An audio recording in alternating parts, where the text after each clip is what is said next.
Hello, chat. Hello. There's revisionist history here, okay? Do I yoink and twist Germa a little bit? Yeah.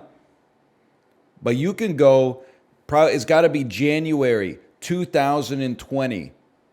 Northernlion tries the coin game. It had been out on Steam for 6 days or 6 minutes maybe by the time I made the video. This is not a yoink and twist from Germa. Mankind wasn't meant to be doing this stuff. We were meant to be beating saber-toothed tigers to death with hammers. That's a Germa steal, without a doubt. The coin game is not a Germa steal. German steal? Are we talking about the finals of the Bundesliga in 1981? Am I right? BVB Dortmund fans? You know what's crazy? This weekend was like the 110th Grey Cup, the Canadian Football League Super Bowl. There's 8 teams in the league. They've given the trophy away 110 times, and no team has won more than 7. What the hell is going on? How does that math work out? Then you go back and you look at like the history of the Grey Cup, and like the first 10 years were like McGill University versus the Shaughnessy Curling Club. Like it wasn't even serious, man. We got to put everything in perspective when it comes to sports, bro. Like, it doesn't make any damn... People will be like, oh, Holland has scored more goals since Hap Dipperley. Then you go back and Hap Dipperley was playing, like, when there was 4 fielders aside in the Premier League. Back when Nottingham Forest was the best team. And you're like, really? We're really comparing, like, somebody who's scoring at a Jaromir Jagr-esque pace with like a dude who smoked cigarettes while playing? Like, these are different eras. It's just disrespectful. By the way, had a little bit of a late night last night. What the fuck you know about the Woodland Park Zoo, bitch? Nothing. Not as much as me, probably. Anybody here from northwestern Washington State? We were in Washington this weekend visiting our in-laws. Had a good time. Enjoyed ourselves. Came back yesterday. Our in-laws are going away on vacation. So we were going to take their dog, not to our house, but to my wife's parents' house. They always dog sit for my wife's sister-in-law. My sister-in-law. Anyway, so this is just the set dressing for the story, okay? Get the dog in the car, leave Washington around 7 p.m. It's going to take us a couple hours to get to their house, and then it's going to take us, I don't know, maybe like another 45 minutes to get to our house. No big deal. We expect it to be kind of a late night. Not that, but I mean, it's late because we have a 3-year-old, not late because we can't stay up till 10. Anyway, long story short, everything's great. We're singing My Singing Monsters songs in the car. You know how it is. Any Air Island stands out here? I can see you in the sky, and yet you don't know how to fly. I don't want to be here alone. No problem. The best behaved dog I've ever seen in my life. Just sitting in the back. You don't even have to buckle dogs in cars. I've never had a dog. We just put its bed on the seat, and it was just chilling back there. Crossed the border, no problem. Got about 10 minutes away from my in-laws' place, and then the dog starts going, and my kid starts going, I want to be home. I want to be home. And I was like, say less, girl. We all want to be home. Like, nobody loves driving northbound on I-5 in the rain. You're going 10 kilometers an hour over the speed limit. And, tech bros, junior software developers making $250,000 a year are passing you at like 30 miles an hour ahead of you, as if they basically wish that you died so that you could get out of their way and save them a quarter of a second on their way to the damn axe throwing bar. Sorry, I got a lot of resentment built up here.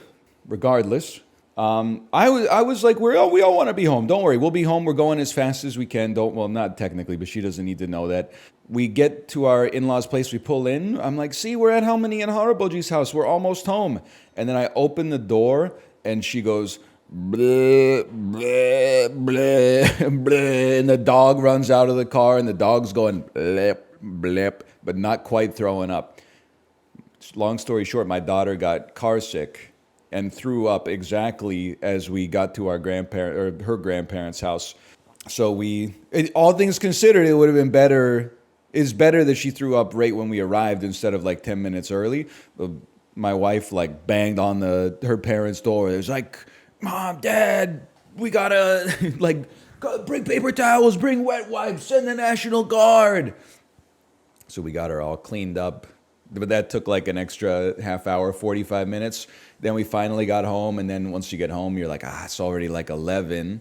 Pretty late for a 3-year-old, not to mention a 34-year-old. Then you're like, well, listen, you got to bite the bullet. Like, we're going to give our kid a bath. We're not going to like send her to daycare tomorrow smelling like puke. Like, we gave her a little cleanup at her grandparents' place, but it's not enough for like, to get all the stink out for sure. So then, like, I gave her a bath. We gave her like some food because she basically threw up everything she'd eaten that day. Put her to bed and then slept in. Feels nice though to wake up at like 7:30. Wake up when the sun's already up. Ooh, I can't get the stink out. You didn't think I was a real one. You don't think I know tracks off the bends?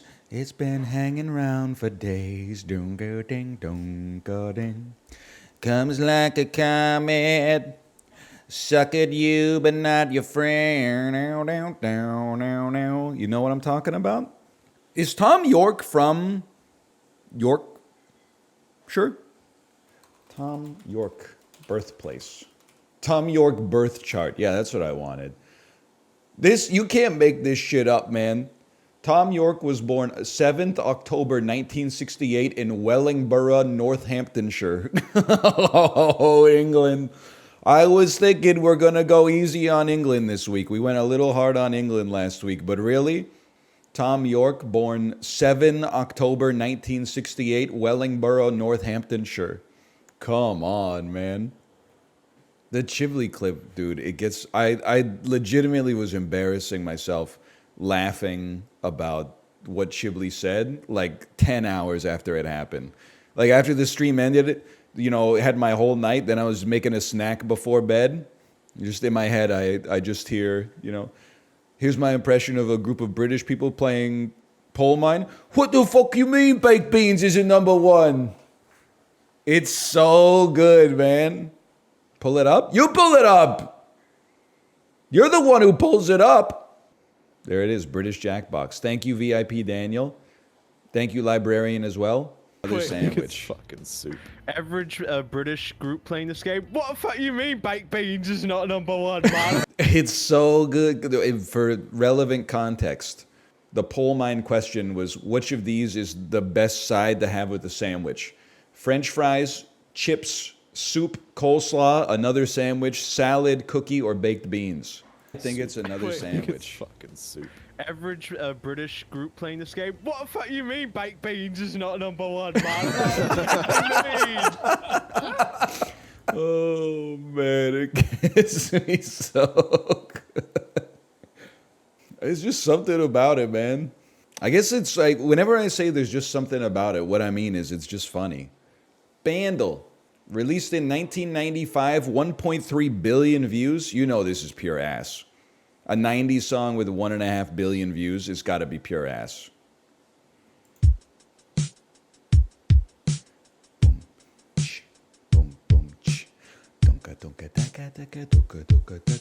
Thank you for the gift subs, thank you for the bits, thank you for the cheers, and thank you for the tips.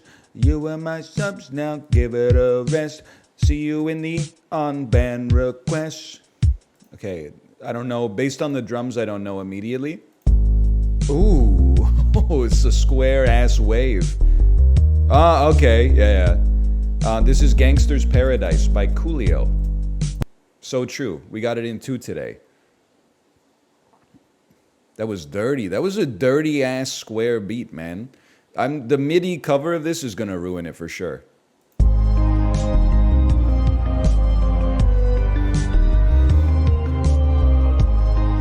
It's like some shit you'd hear in an Adam Sandler movie,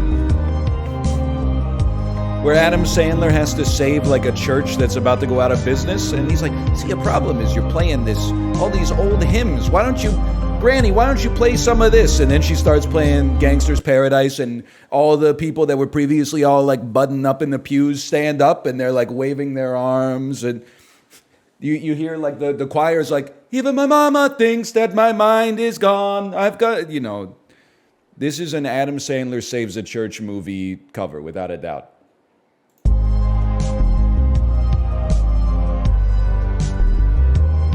How does a church go out of business?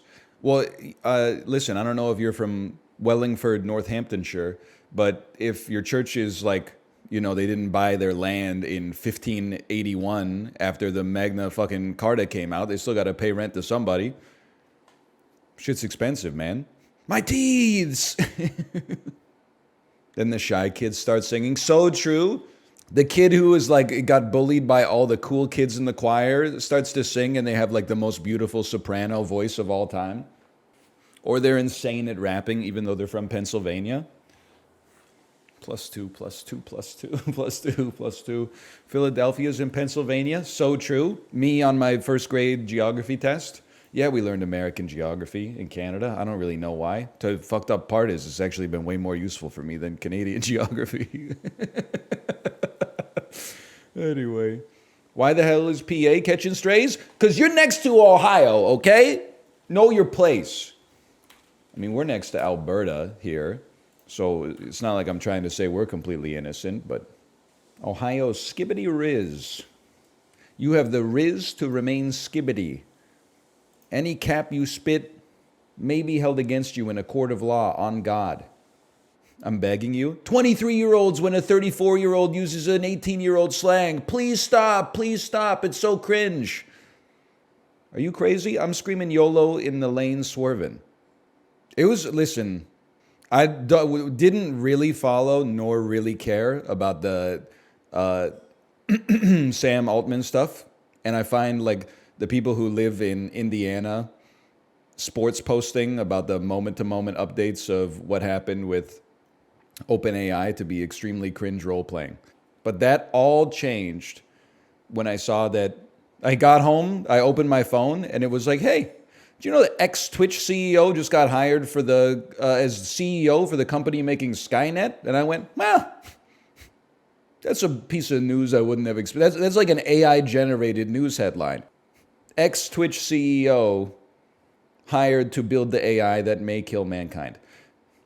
Stream hasn't even started yet, and I gotta go to work. Well, the stream has started. I'm not taking any sass. I realize I actually have the shortest just chatting opening of any streamer on the website. Chibli opens with 90 minutes of just chatting and watching Korean baristas make iced tea. I watched so we dropped our daughter off at her class on Saturday morning, and then I just came back here, and our tree is devoid of leaves. So there's no more leaves to rake. So I just kind of sat down on my computer for the first time in 18 months. And I was like, what am I gonna do? I turned on Apollo's stream. The dude was just chatting for 2.5 hours with just the overlay up, man. No games. And I was in there, I was dropping some fat knowledge. People, he had 500 viewers. And people in chat were like, why don't you play Civ 6? And I'm like, shut up, idiot. He plays Civ 6, he's going to have 170 viewers. There's a Twitch paradox. People think when they're in the chat, they're like, oh, I hope he plays something I like. But if he plays something you like, it'll alienate 30% of the people that right now the potential poggery is at a peak because he's not doing anything.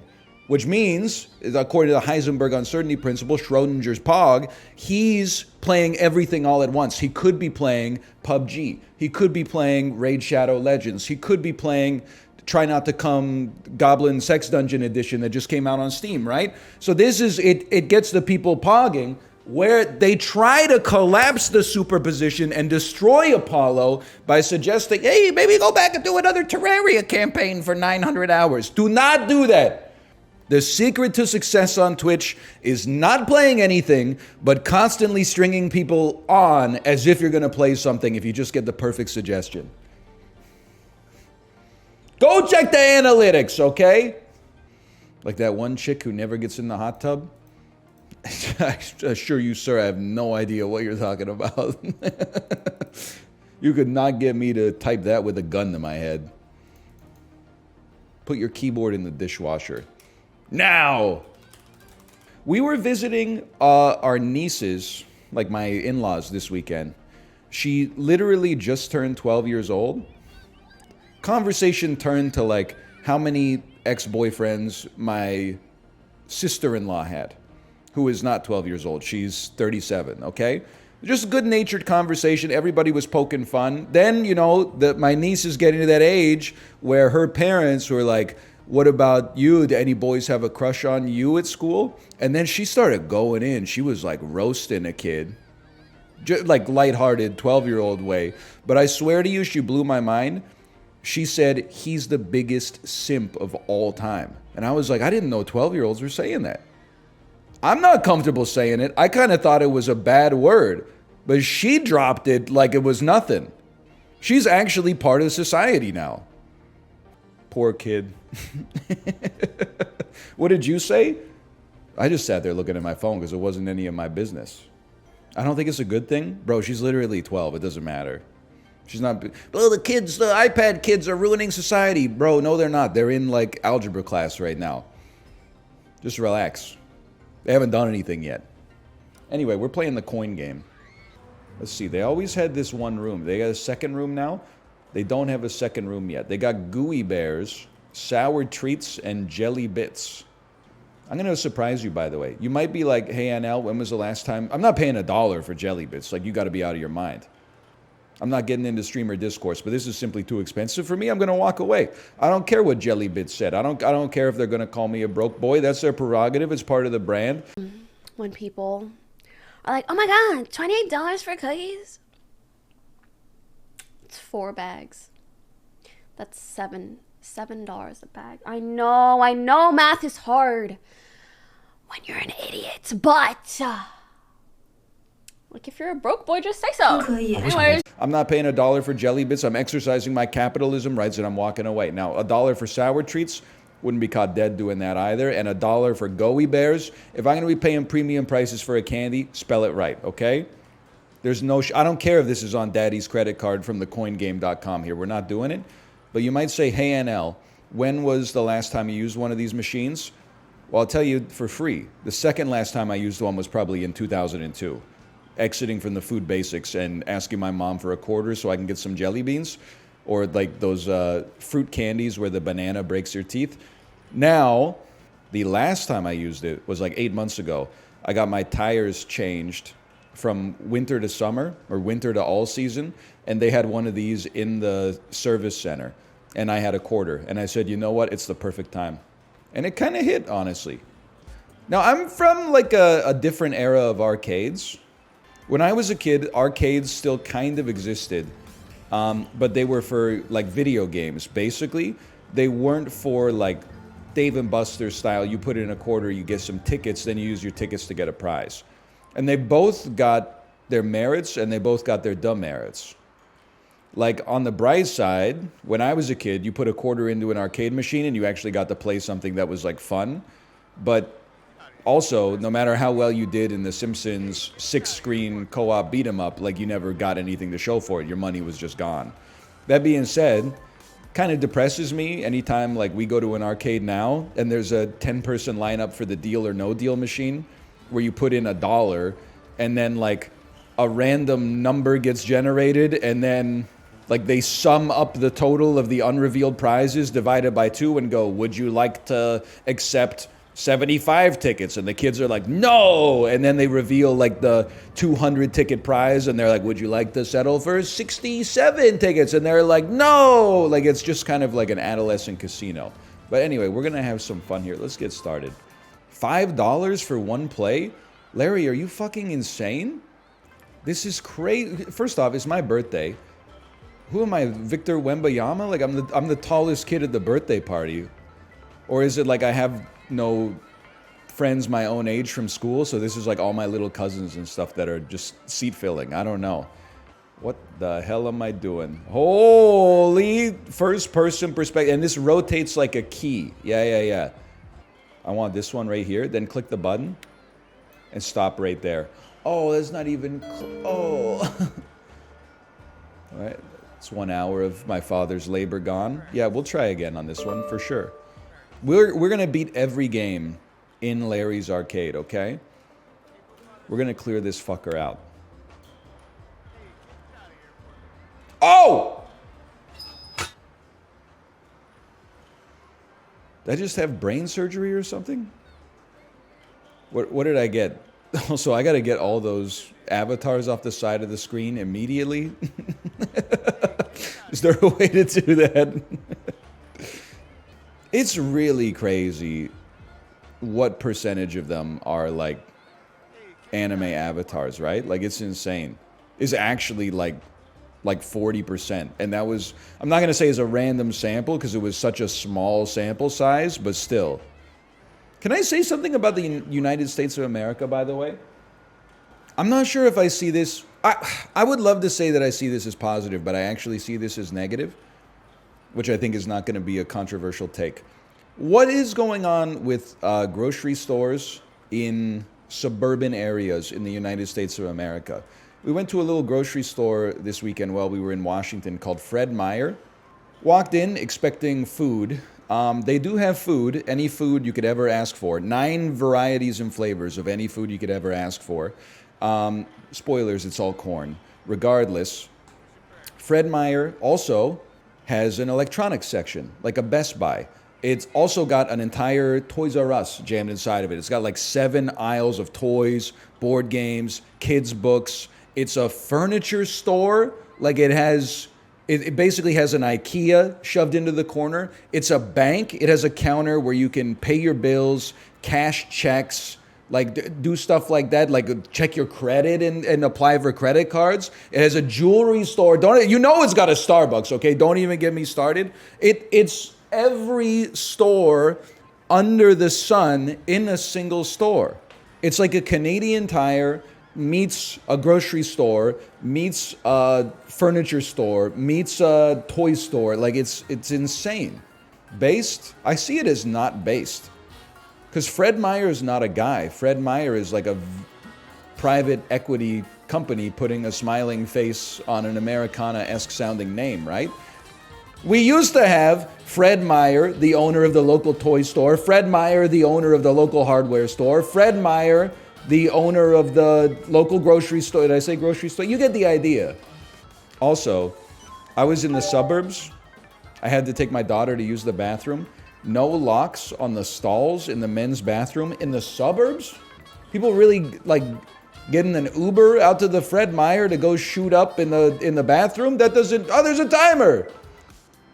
He's blowing it. No. Get ready. I see an S back here. This one belongs to me.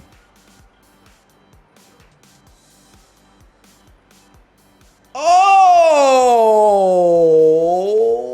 Do you see the way we're grabbing it around its waist? It's so baby girl. The gamers are all saying the S from Larry's Claw Machine is so baby girl. Okay, now Dizzy Bird. Dizzy Bird is where it's at. How to play. Find the green light, and then you gotta base your power to try to land it on the green. And this costs $1 a game? Look at the damn mother load, man! Okay, where's my green? Pretty far in. Well, oh, that's gonna be a little too far, I think, unless on the other... Oh! Oh! What the hell, man? Get out of here! They're my tickets! I can't do... My muscle memory's all fucked up, dude. I can't... Look at my arms. It could break my rotator cuff. Look at my wrist, man. I can't... My shit's all messed up now. Get off of this thing. Holy cow, I'm going to the moon. Put me back in. Do not push me off the side, okay? This one, I got a good feeling. That felt right. It's going. Oh! Oh, I don't even get a bonus for that one? Price is Right rules. I hate when motherfuckers talk about Price is Right rules. Like, that's an ISO 9001 certified, like, rule set. Maybe this is the problem with the United States of America, is that the Price is Right conditions kids home from school at a young age not to dream too big. You get punished for dreaming too big. You know what you get rewarded for? Doing just a little bit more than the little guy next to you. When you're both just trying to take some money from the CBS Corporation. It encourages us to pit the contestants in contestants row against one another to win like a new bedroom set. I don't want a new bedroom set. I already got a bed. I already got a chest of drawers. What would I want that stuff for? Give me something. Give me a car I can pawn or something like that. I don't want a rowing machine. I want a, California emissions tested Chevy Spark. Manufacturer suggested retail price is like $11,037. Thoughts on Discord sleep calls? One of my friends is trying to normalize it and tell me that all couples do it. What is a Discord sleep call? You stay on a call with your Discord kitten while you both go to sleep? Hang on. Shut up. We're going to the moon. Oh! That's it?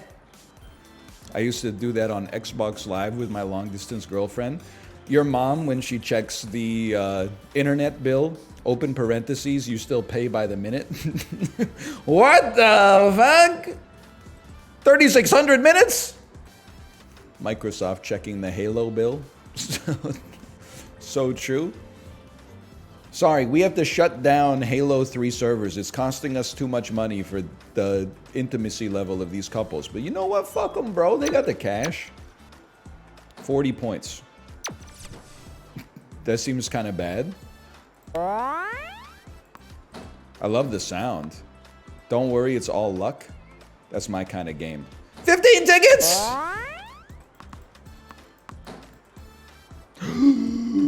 Oh! I want to throw up, man. We almost got the bonus round. The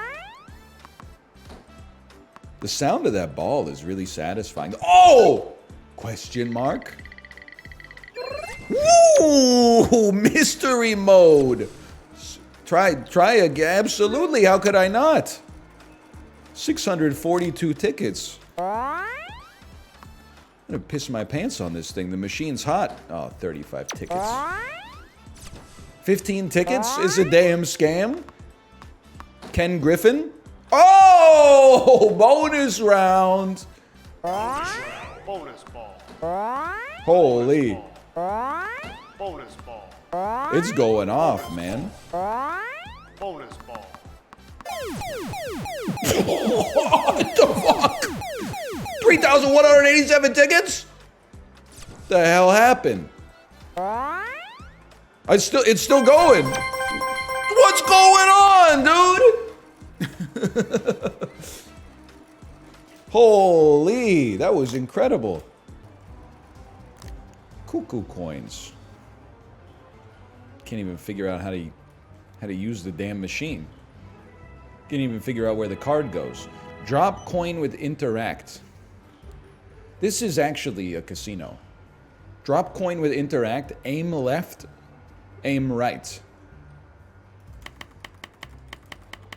Total cost 1,000? It's Plinko. We have to light up the buttons that say coins. You've never played this before? I haven't. I will say, I remember in my hometown, which was very, very, very small. It had a fair that came around once a year. I was probably like 7 or 8, and this is the first time I ever saw one of these. I just remember like my dad, who is actually like an upstanding citizen and does not have a gambling addiction, sat down at the machine and was like, I'm just gonna play this for a bit. You guys go have fun. And then like my mom and I went on some rides, played like some games at the Midway and stuff like that. And we came back after like 2 hours and he was still sitting at the damn coin pusher machine. And my mom was like, we gotta go. Like, this is crazy. And he was like, I don't wanna go. And my mom was like, we gotta go. And he's like, okay. Which I think was very, that was a good lesson for him. Dude, it's hot. The machine's hot. Okay, give me the C now. Oh, come on, come on, come on. Come on. Come on. I mean, we're not even hitting the C in the first place. Let's not even worry about getting it when it's lit up. Oh, $2.50. It's real money. Book. 40 tokens? 40 tickets? There's a damn knife?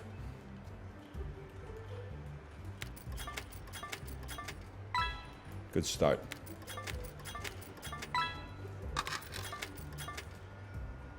Holy cow, I'm actually amazing at this. Maybe it runs in the family. Oh, he's crazy. 5 tokens? This one's rigged, bro. It's rigged. I'm gonna keep it $1.50 with you. The people who make cuckoo coins do not want you to win. Oh, he's good. He's insane?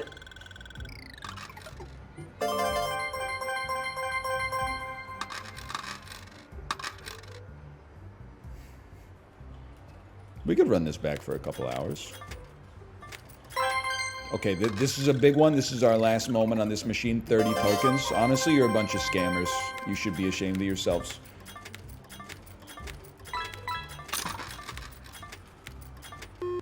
Waiting for final push. Me when I'm in the delivery room.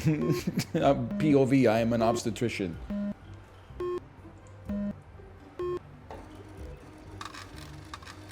Coins spent 1,000.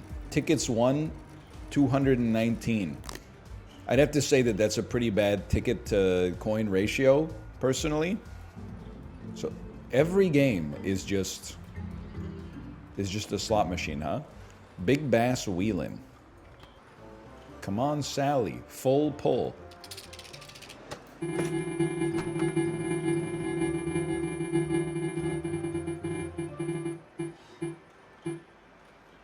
Holy fuck.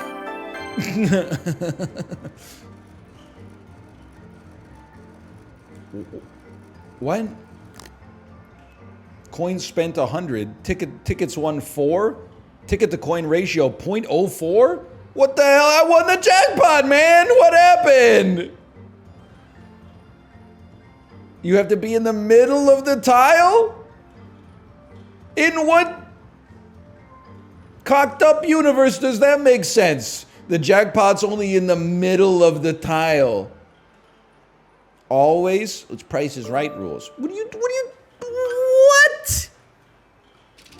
We go again. We go again until we win.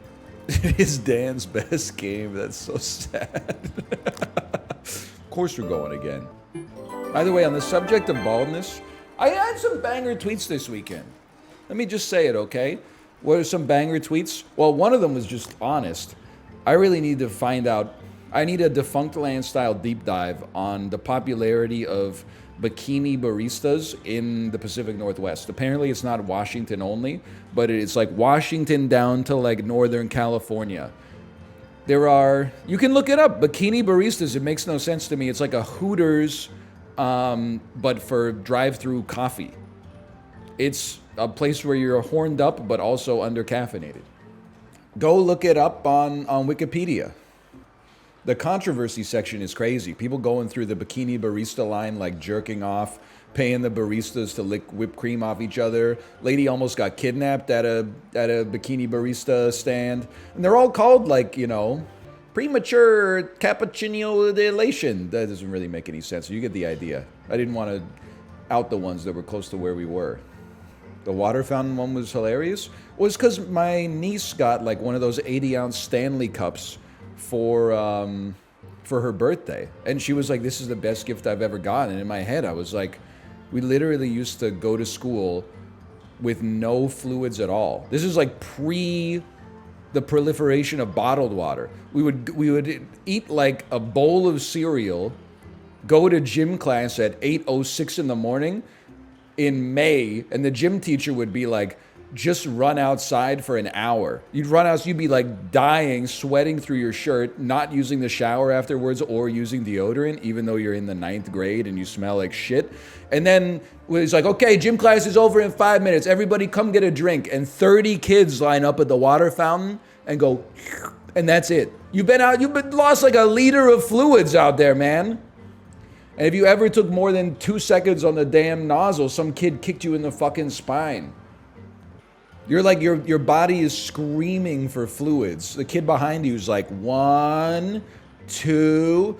And what's crazy is that kid is right, because there's 29 more kids that have to get some water. If you drink as much water as you need, kids 17 through 32 are they're gonna get none. And by the way, I'm not, some people were like, what a boomer take. I'm like, no, moron, you don't understand. It was dumb back then. We should have been taking water. They should have been giving us water in gym class, man. It wasn't that you weren't allowed to carry water. It just wasn't done. I don't know how to explain it. We just didn't care. It was like the 11th or 12th grade for me when like Nalgene's started to pop off. And then like 6 years later, they were like, oh, by the way, like every time you drink out of a Nalgene, it's like eating a square of saran wrap. Like the chemicals never leave your body.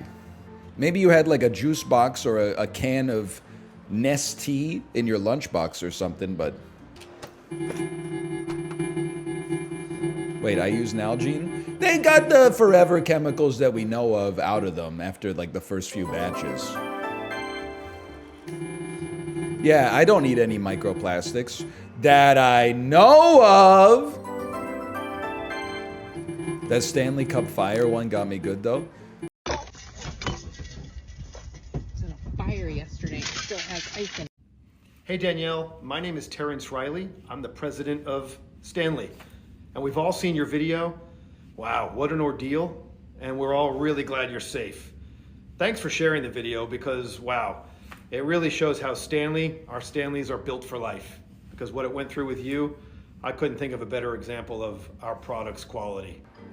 Did you see my post on the Discord? Green text arrow, Stanley Cup, green text arrow, fire. Non-green text arrow, they aren't talking about the Vancouver 2011 riots. Peepo cheer.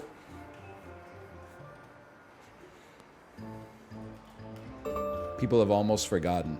It's almost exited the public consciousness. Everyone's too worried about Sam Altman-Fried. It's fucked up we're conditioning our kids to like go to birthday parties and do this shit. Like watch your friend spin a wheel to see if it hits the, oh, never mind, it was almost all worth it, never mind. Oh man, we got a long way to go to catch Dan, huh?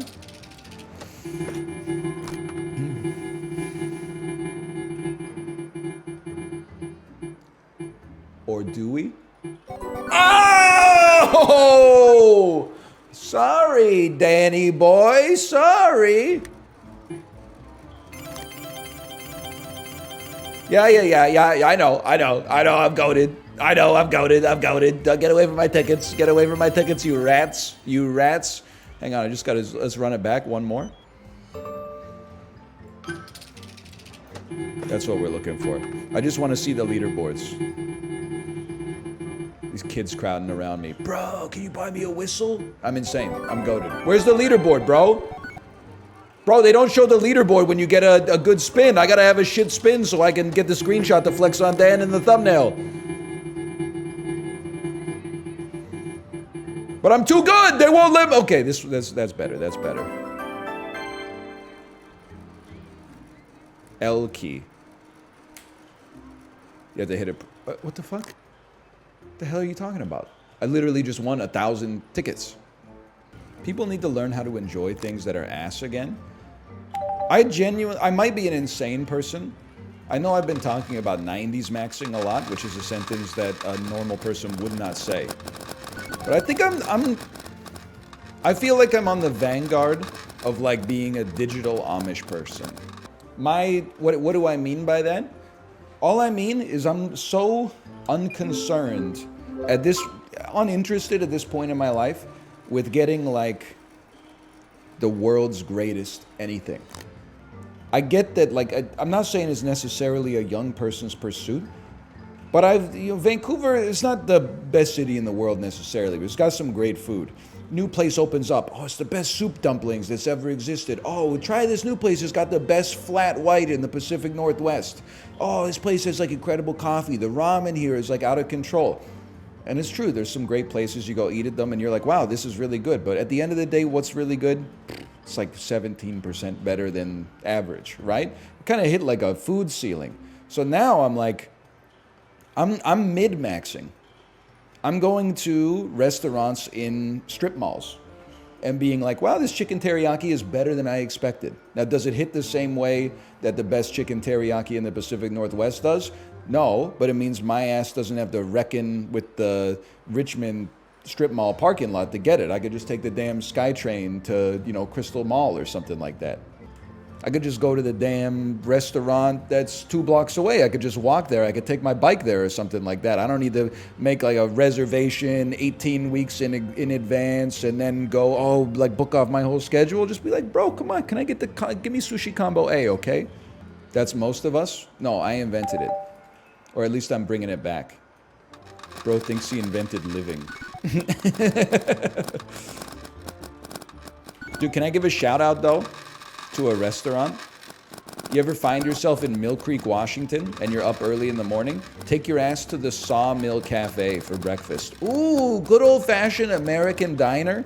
You know what I respected about the Sawmill Cafe? The classic breakfast, 2 eggs, hash browns, 2 slices of toast. Very standard. Here's where they got you good, though. The meat, 4 slices of bacon, or 4 sausage links. Not 2 slices of bacon, 2 sausage links. Most places be out here giving you 2, and you're like, 2 slices of bacon is like, I haven't even gotten my heart rate up yet. 4 is the perfect amount. 6 is a little too decadent. Must have been like $30. It was like $17, which, in 2023 is like the price of a cup of coffee.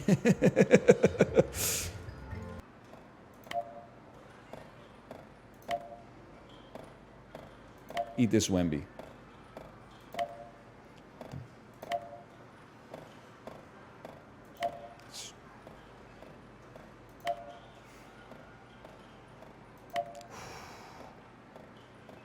Focus, focus.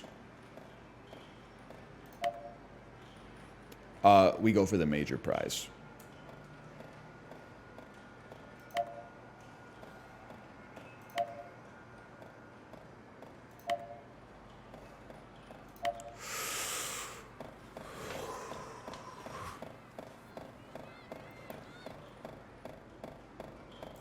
Oh!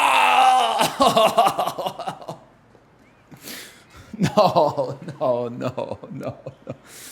What's the matter, Dan? Stack them too hard for you? I don't understand the appeal of playing these games at home. I kind of hear you, but I want to take it a step further. I kind of don't understand the appeal of playing these games at the damn arcade, where it costs like real money. And then you win like tickets to get some shit that cost them 75 cents to get shipped in. Like it's like, and then you smell the shit that you bought with the tickets and you're like 100% this is going to give me like a disease. I'm going to have some kind of pulmonary deficiency just as a result of smelling this like bouncy ball. It smells like pure lead. It's all about keeping the global economy in motion. I hit green because I thought green was go for the green. Instead, green was take tickets instead of the worst headphones I've ever seen in my life. I don't want this shit. We go again. Another thing that blew my mind, I'm sure they were dog shit, but at Fred Meyer, they had Bluetooth over-ear headphones that were on clearance for $9.99. How can that be profitable for Frito-Lay? Like, think about all the inputs that go into that. They fucking made the electronics. They assembled them into the board.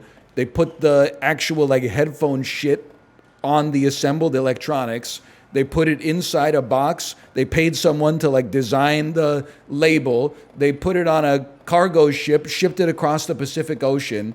A longshoreman pulled the cargo off of the ship, loaded it into a truck, sent it to a distribution center. Somebody loaded it onto another truck, drove it to Fred Meyer. Another person took it off the fucking cart, brought it into the Fred Meyer warehouse, and then another person took it out of the warehouse, put it up on the shelf, and then slapped like a price tag on it. And you're like, really? $9.99 for Bluetooth headphones? It was like everybody's getting like 1/8 of a cent for every single one of these that are sold. Like, it's crazy. So we don't go for Bluetooth headphones. We go for the major prize.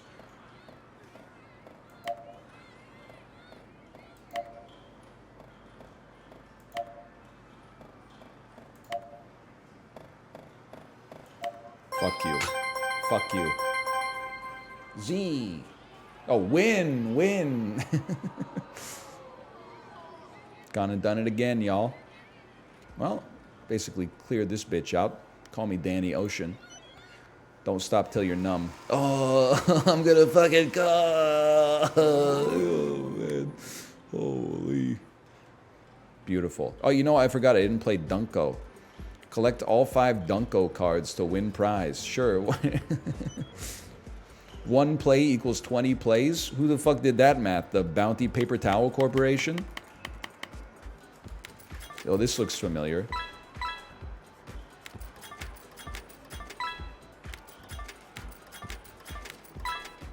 You know what's crazy is that a lot of people think Dunko copied from Cuckoo Coins, but actually, if you check the patents, Dunko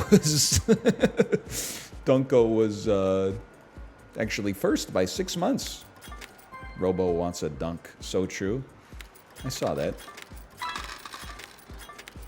But what this novel presupposes is maybe they didn't. Everybody knows that Dunko copied Cuckoo Coin in the Battle of Little Bighorn. But what this book presupposes is, what if it didn't? It's so funny that for people who are addicted to the DC cinematic universe, Wes Anderson is like the archetypical, like up his own ass guy who makes movies to smell his own farts kind of guy. Every Wes Anderson movie is just like people in nice clothes while like a goofy little harpsichord plays in the background. And, you know, they all say delightful little bone mows that make you chuckle to yourself. It is definitely not like... I mean, if you want to see some... What you think Wes Anderson movies are like, if your favorite movie of all time is Man of Steel, is actually what Claire Denis' High Life is like. That's a movie that's up its own ass. I don't care if it's got the certified fresh tomato on Rotten Tomatoes. There's no merit to its existence, yet I would defend to the death its right to say it. But nobody wants to mention that because it's their dream for the future. It's a utopia where a spaceship jacks you off.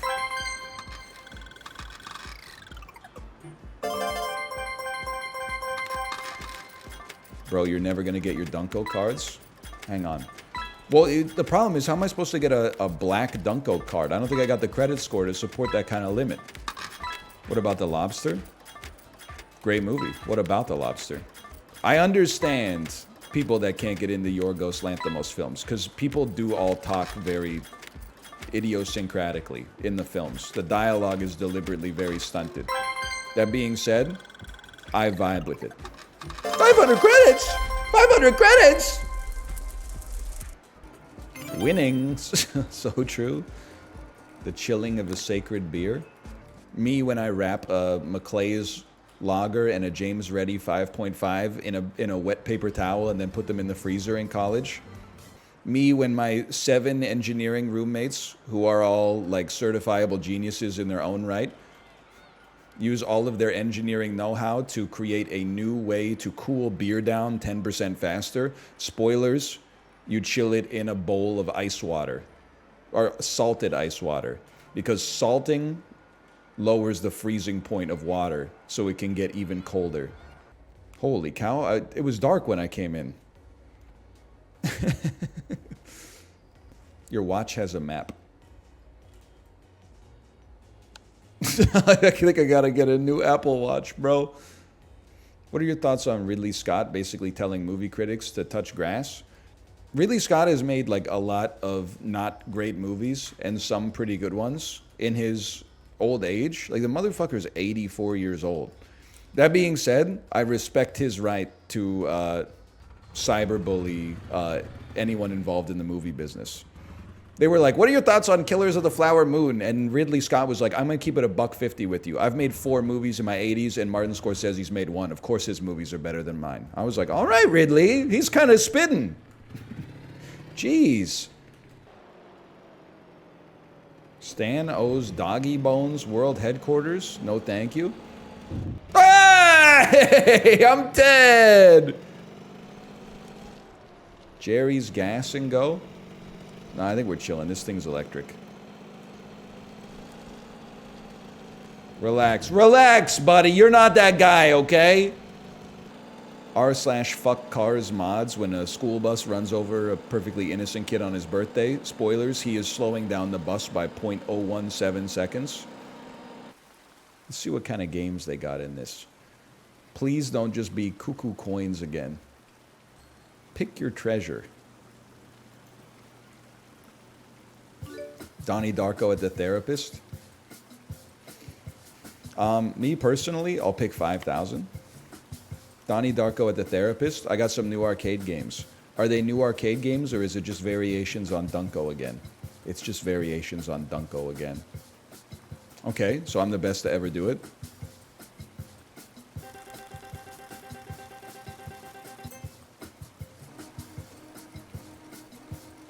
That won't be necessary. My ticket to coin ratio is 25. All right, so yeah, it seems like a fun game. Simply choose how many tickets you want. I will take the grand prize, please. I don't really understand it. Say we mastered that one. Holy Jesus. Jesus Christ.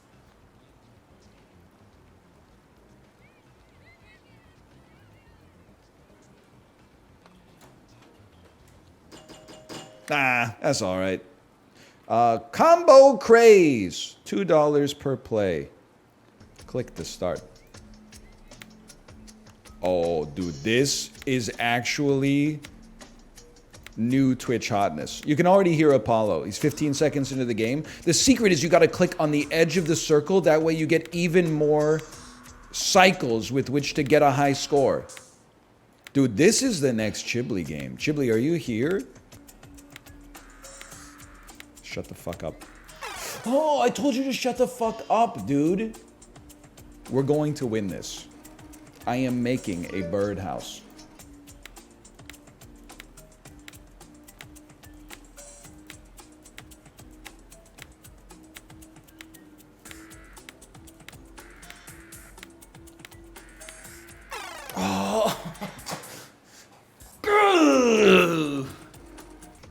You know what? Now that there's a game of skill, I guess I use that word loosely, I kind of understand the appeal of the casino games. All you got to do is press the button and then the pogs flow. In this, you got to mine the pogs yourself. We do these things not because they are easy, but because they are hard. Oh, motherfucker.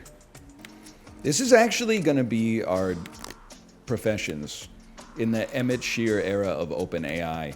I don't know about you guys. I'm trying to stay on the robot's good side so I can maybe be the employee of the month in the CAPTCHA mines. Spending 18 hours a day clicking the squares that have traffic lights in them.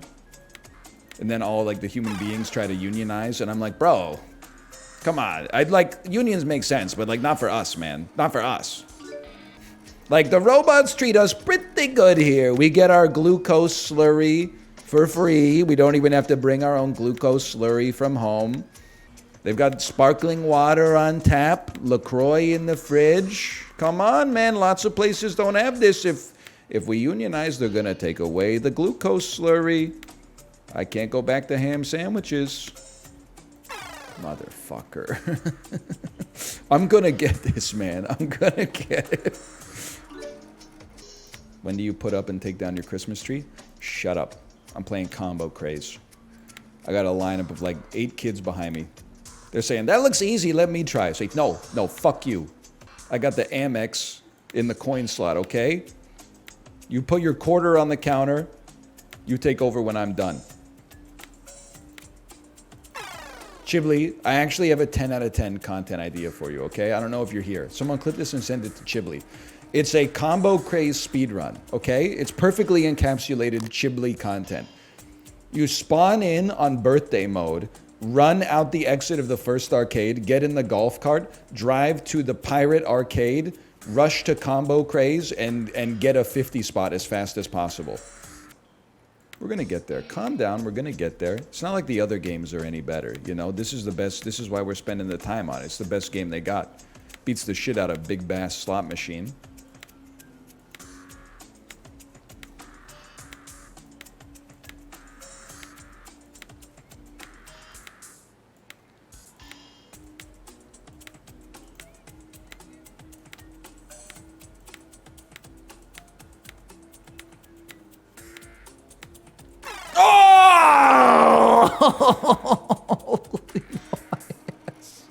My ass was about to say I hate it when it's on the curve.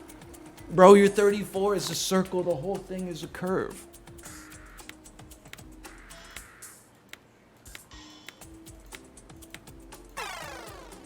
I started talking to myself. I started saying, you deserve this. Because I got in my own head. I was like, you can't do this. You don't deserve this. You don't deserve good things. And then I started self-talking and I said, you do deserve this. You deserve this. If you lose in the 40s, you don't deserve it, though. And that goes for also any professional sport. You would not catch me losing a game of football in the 1940s before they invented the forward pass. If you put Reggie Bush on a team in the NFL, I guess in whatever the football league was, in like 1948, that motherfucker's rushing for 8,000 yards a season. He's going to be doing backflips over Hap Dipperly. Motherfucker!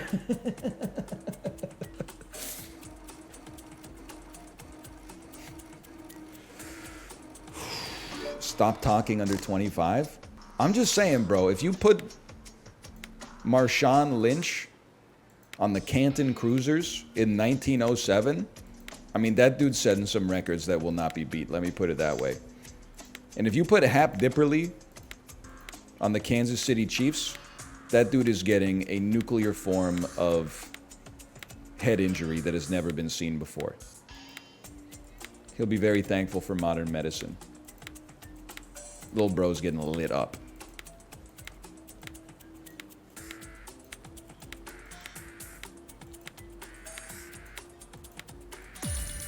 Yes!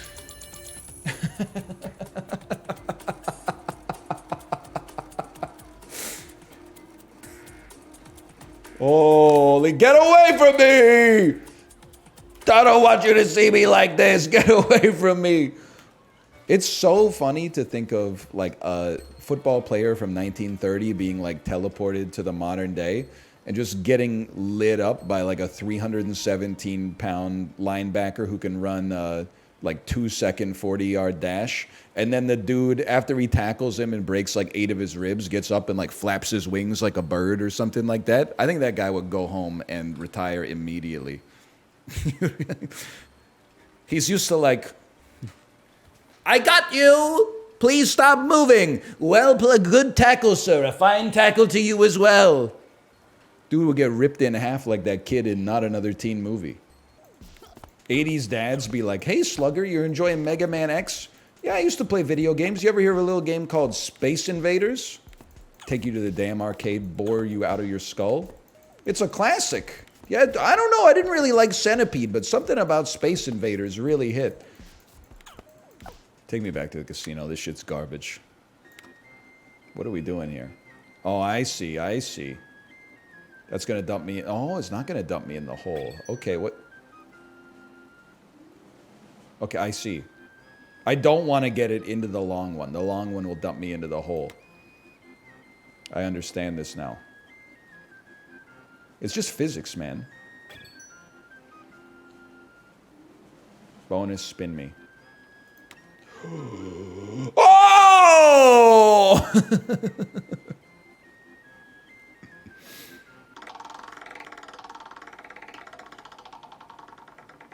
It's not even like an animation or anything. I get... The fuck? I win 3,000 tickets? Tickets 3,422. Woo! That doesn't look like 3,400 tickets, bro. Oh, never mind. Cash out. Holy, do not fuck around with combo craze, man. This is where it's at. Sure, I'll take 10 of these. wallet balance infinite. POV, you are... What's the name of that TikTok NPC streamer? Says gang gang. Pinky doll. Total cost 1,000, wallet balance infinite. POV, you are Pinky doll. Total cost 1,000, wallet balance infinite. POV, you are TikTok NPC streamer Pinky doll. -2, -2, minus... Total cost 1,000, wallet balance infinite. What am I, TikTok NPC streamer Pinky doll? I don't want to go off on a rant. What are we doing here? Showed my dad a little bit of the NL stream. He said this guy's an idiot. Went back to reading his Dave Ramsey book. I'm 33, by the way. Your dad knows that Dave Ramsey does radio shows, right? He doesn't have to waste all his time reading. He could get all that bad advice, like, in the audio medium instead of the visual medium. Lil bro actually thinks the safe withdrawal rate in retirement is 8%. Like, come on, man. Who's living in fantasy land now, Bilbo? Isn't it crazy how Jeff Mangum is an atheist, and in his songs he screams, "I love you, Jesus Christ"? And then Sufjan Stevens is a devout Christian, and all of his lyrics are like, "I got stung by a bee at the Howard Johnson." Really makes you think, man. If you ain't in CST, you're a bozo. The deleted track off of Sufjan Stevens, Illinois. How I got stung by a bee at the 1875 World's Fair, open parentheses. The ice cream cone was invented here, close parentheses, semicolon. Ode to Jesus. Oh, but that's not what we want. What? What do you mean 630 total tickets? The shit says 1,500 right on it in print. In print. They changed the damn loot tables right underneath us, and we let them. Fucker. They're gonna have to kick me off this game once I get it perfect. I'm gonna be taking all their plush bananas or whatever the fuck they got. Sour Skittles, family-size bags, $35 worth of tickets to get one serving of candy, motherfucker. Jesus Christ. I've really been playing this shit for 2 hours already, and I'm not even bored? That's perfect.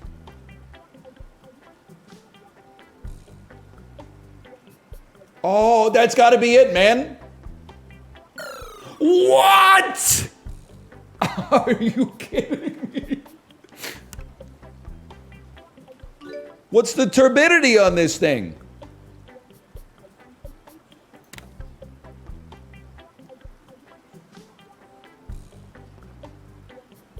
Okay, that's too late. That's too late. We go again.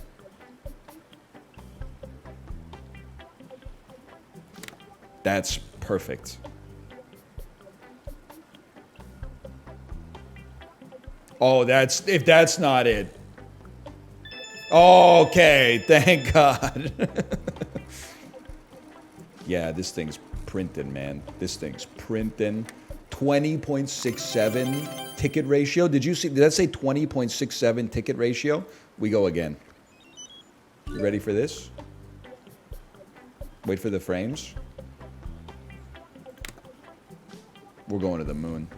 I'm gonna bankrupt this bitch. Oh, man.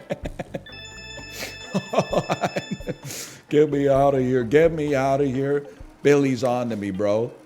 One time, I swear to you, this story is true. I went on a road trip with my parents and my grandparents to Nova Scotia once. We stayed in a motel on one of the nights on the drive down. And it was a motel that had an arcade. The arcade had like 2 arcade cabinets, but it also had a pinball machine. I asked my dad if I could play pinball. He gave me a quarter. I put a quarter in the pinball machine. Then I decided I'd rather play one of the other arcade games. I hit the coin return button. 50 cents popped out. Swear to God, I put another coin in the coin return, hit the button again, another 50 cents popped out. Like the thing was miscalibrated to spit out 2 quarters. I was so proud. I went back to my dad and I was like, Dad, check this out. And I showed him, like, every time you put in a quarter, 2 quarters get spat out. And he said, this is stealing. And he made me put all the quarters into the machine. I didn't even get to play any damn pinball. So it's true. He's not wrong. It is literally stealing. But on the other hand, it's like stealing infinite money or until the thing runs out of quarters. And that's back when quarters were actually worth something, you know? They were like 25 cents. Fishy, fishy, fishy, fishy. Fishy, fishy, fishy, fishy. Fishy, fishy. Yeah, sure.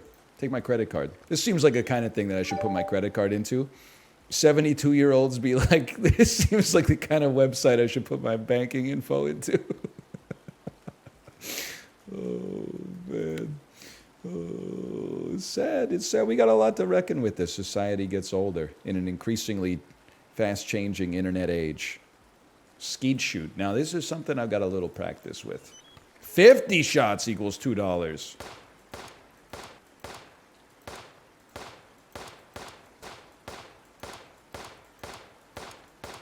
Holy, John Wick called. He wants his fundamentals back. Oh, did you see him drop it at the end? We get 920 tickets.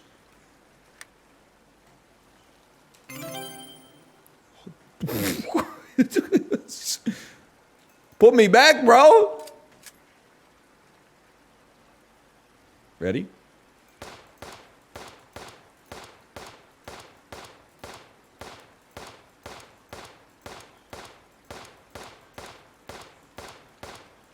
U.S. military be like, sir, can we interest you in a Dodge Charger?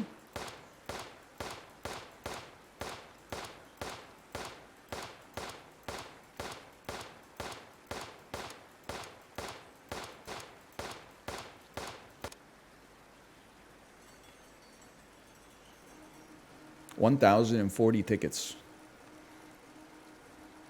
Holy. Why can't PUBG be like that, man? Just 2 men of exactly the same different heights coming at you, walking side to side all the time. Holy. 42 targares for bonus? That's just another day at the office. For me, that's a half day. The hell? Popcorn Pete and friends. Hey kids, win an official Popcorn Pete plush toy.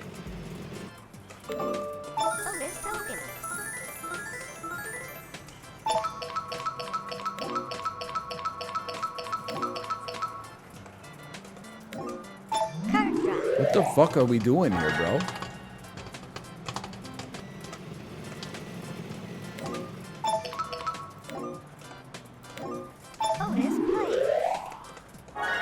Winning, apparently.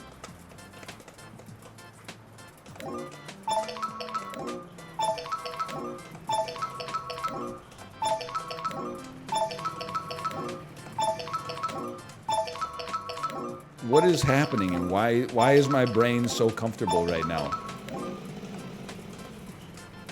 Like I'm hitting them nonstop. The person next to me has -3 credits. Aim for card drops? Bro, what do you think I'm doing? I'm landing it in the Ferris wheel every single time. Like, what are we doing? There's a wheel inside of the wheel? Okay, Mark Z. Danielewski. Fucking Dale Cooper ass. What's going on here? There's a wheel inside of the wheel.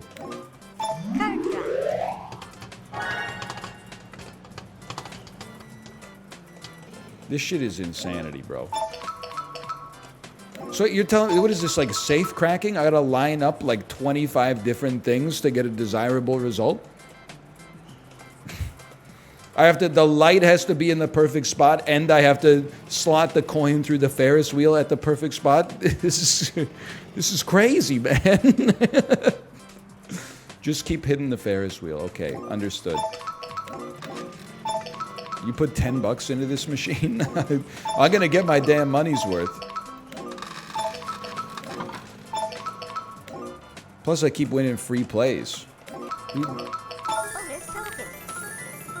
I just got full Wonkas, bro.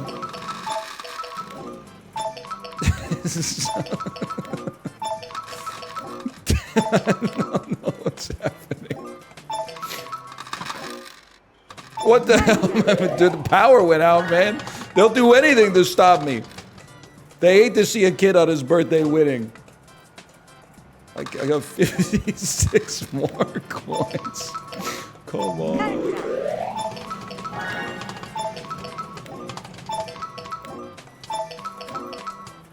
The hell's happening, man? It's not funny, man. People are like losing their houses playing shit like this. And all I can do is laugh about how cooked like the human brain is.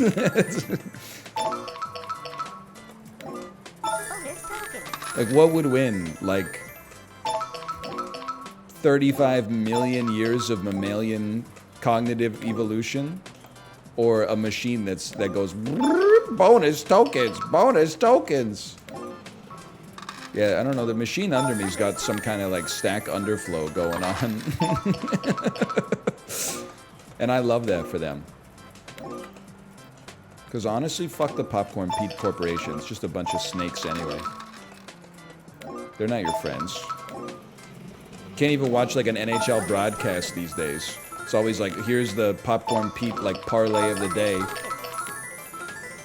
We think that Martin Firk is going to get at least 8 dirty dangles in 3-on-3 overtime. Bet the farm. We've always been like this. Even cavemen had rock pusher games. Oh, man. It's funny to think how much damage it would do to human civilization if you gave, like, the first genius caveman a slot machine. And instead of, like, inventing the wheel, the dude was just, like, spinning that lever all day. I gotta be honest, this is just... Get me out of here. They won't even let me quit, man. Why the fuck are they... They're taunting me.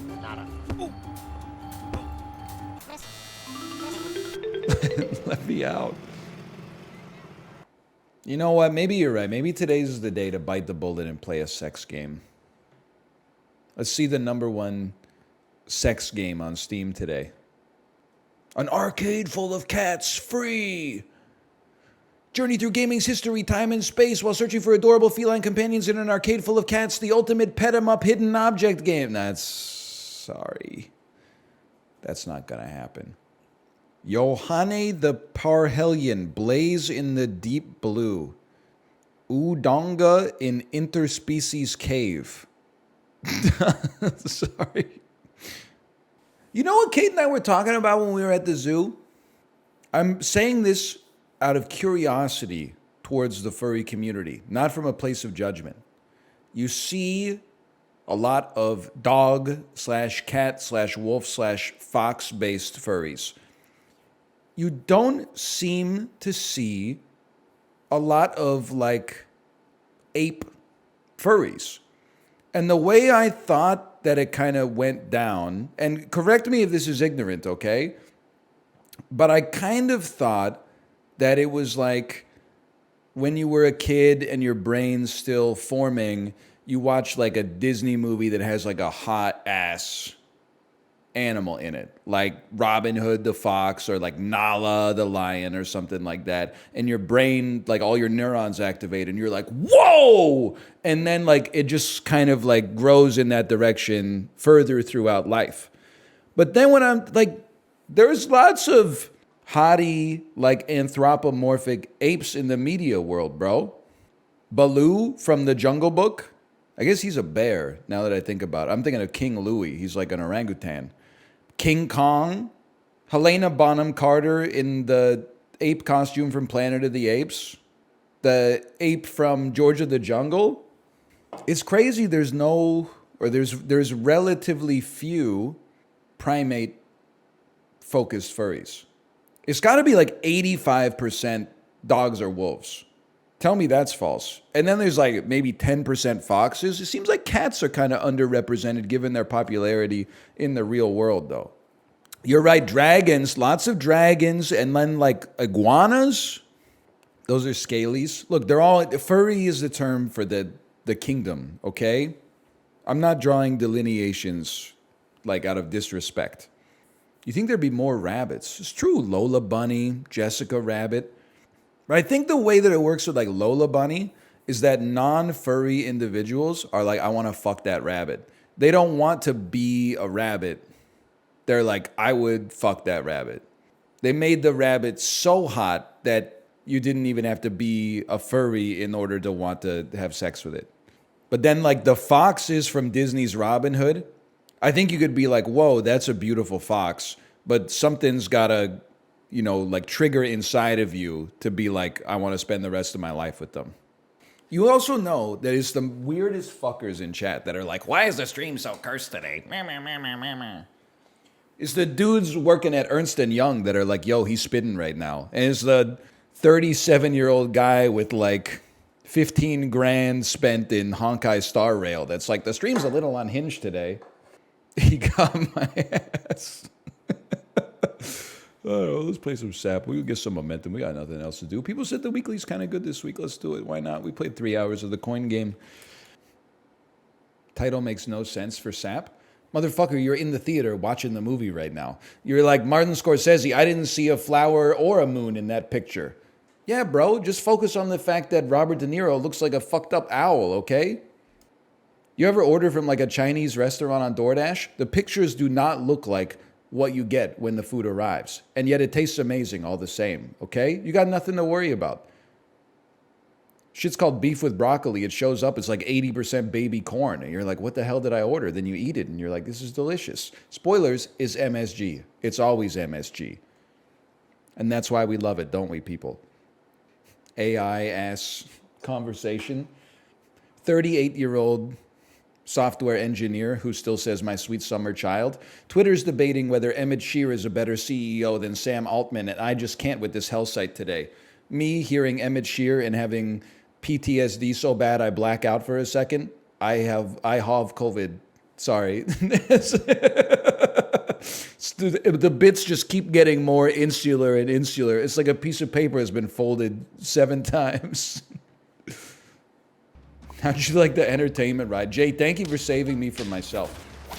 Saturdays, I don't get a lot of time to do the Peloton because our daughter has a class early in the morning, okay? So I usually wake up around the same time to not destroy my sleep schedule. But instead of doing like 90 minutes, 2 hours, whatever, I just kind of, I homebrewed my own Power Zone endurance ride on Saturday. So I booted up the Peloton. It sideloaded 7 different UXs to get into the damn new Peloton UI. The shit, I don't know how software works on this level. Like I've never built a program that works on an exercise bike. Ever since a recent update, it loads the entire old Peloton UI, and then like a second and a half later, it goes dark, and then it reloads the new Peloton UI.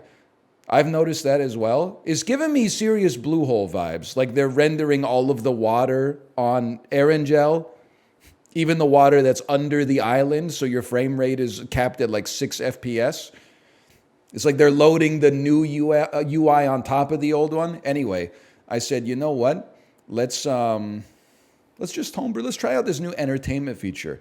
So I logged into Disney Plus on my Peloton, and I watched the first hour of Home Alone. I did a 61-minute Home Alone ride that I homebrewed the programming myself. 6 minutes zone 3, 4 minutes zone 2, something like that. Enjoyed the movie a lot. I gotta tell you, sometimes people go, why do you do the classes? Why don't you just ride while you watch Netflix? You are the person who is mentally ill, not me. I am the sane one. It is 10 times more boring to watch Home Alone, which is a good movie, while pedaling, than it is to have an instructor going, here's the class, here's the music that matches like the tempo that you should be riding right now, here's your rest period, now stop resting, get out of the set. I was losing my mind. I was like, no wonder people can't do cardio. They're throwing on Netflix like it's going to make the time go by 10 times faster. You are wrong. It's so much more boring than doing the classes, I'm telling you. Now, I learned a lot about Home Alone. I was paying very close attention to Home Alone. But the classes make it fly by, and you're getting like better structure. A Simpsons episode feels like an hour. I mean, if you can ride for 2 hours while watching a movie and not be bored out of your skull, like you're built different than I am, and I'll just tell you that for free. I can't wait to get back to the classes, man. I've done the same class 5 times. It feels shorter every time. Me taking Dennis Morton's 45-minute jam band ride featuring Rebubula by Mo. I was going to say Dennis Miller's 30-minute ride. Me taking Dennis Miller's 30-minute anti-Joe Biden ride. I don't want to go off on a rant here, but does anybody else think that Joe Biden is the sleepiest president we've had since Rip Van Winkle? By the way, 4 minutes in zone 4. Okay, here we go. How much distance do you average in 2 hours? None. The bike only has 1 wheel. Obviously, I meant calculated based on output. Okay, listen, I didn't realize you were asking a serious question. I don't know. We don't do that stuff. Go hang out in the egg carton on the Discord. We're all about output. We're not too worried about distance. Lots of factors that are irrelevant to the Peloton come into play there. Like the wind resistance down here is always good. It depends what I got my fan on. Usually it's on 10, but I always place it behind me, so I got a little bit of a tailwind. It just helps me out. So it's pretty low drag. Depends whether I eat a Quaker Oats bar in the morning or a Costco Kirkland Signature Kind bar knockoff as well, because that changes the mass I'm carrying in my gut. All I'm trying to say, my 30-minute PB is like a 3.4 watts per kilogram. Now, DL Guiga will tell you the bike is uncalibrated, and that is true, but it's not uncalibrated. It hasn't been recalibrated. It's 2 different things, okay? A bit too snarky for my taste, but I'll take it as an answer. You know, you're subscribed. You know who you're watching, right? Space Ranger, Buzz Lightyear. You ever see that tweet that says, no wonder lifelong Buzz Lightyear fans didn't enjoy this movie? And it's a clip from Lightyear where, I guess, I don't want to spoil anything, but it says like Emperor Zurg is like he used to be like Buzz's commanding officer or something in the, I don't know, I haven't seen it because I never will. Then someone quote tweeted it and said, lifelong Buzz Lightyear fans. It just, without context, it is a very funny phrase. Something happened to my Twitter. Twitter thinks that I'm like 12 years old. I genuinely am just getting served tweets about animated Spider-Man movies like over and over. It's just animated Spider-Man movies and then like streamer drama, which makes sense because I follow streamers, and then shit about OpenAI. Which is, I gotta tell the Twitter algorithm, if possible, the reason I click on shit about AI so much is because I always look at the profile and I laugh. Also, that's the only thing left. I'm sure there's great people working at OpenAI, okay? I'm sure there's great people working at Microsoft doing AI stuff. But then it's the people who don't work for OpenAI and they're like, my name is like Bill AI. Here's how I refined the prompt that I put into ChatGPT to make the emails that it spits out to my mailing list better. I'm like, bro, you don't work there. Prompt engineering is a skill. Me when my daughter says she wants to be a prompt engineer when she grows up. No daughter of mine is going to be a prompt engineer. You're going to beg for donations on Twitch and you're going to like it. 5 ways your AI prompts can help you generate the correct mathematic at all times. So true. If you were alive in 1914, would you stop the assassination of Franz Ferdinand? At a minimum, you'd delay World War I and maybe stop it altogether, thus preventing the major precursors to World War II. That's a tough one. I don't know. I mean, if I was alive in 1914, I probably wouldn't know that the motherfucker is about to be assassinated, right? I think you got to get a prompt engineer on this one, because you got to be like, if you time traveled back to 1914. If I was just alive in 1914, I'm sure my ass would be like using a scythe in the damn wheat fields, putting that shit in like a weird backpack, a basket on my back, carrying it into the damn mill and going like...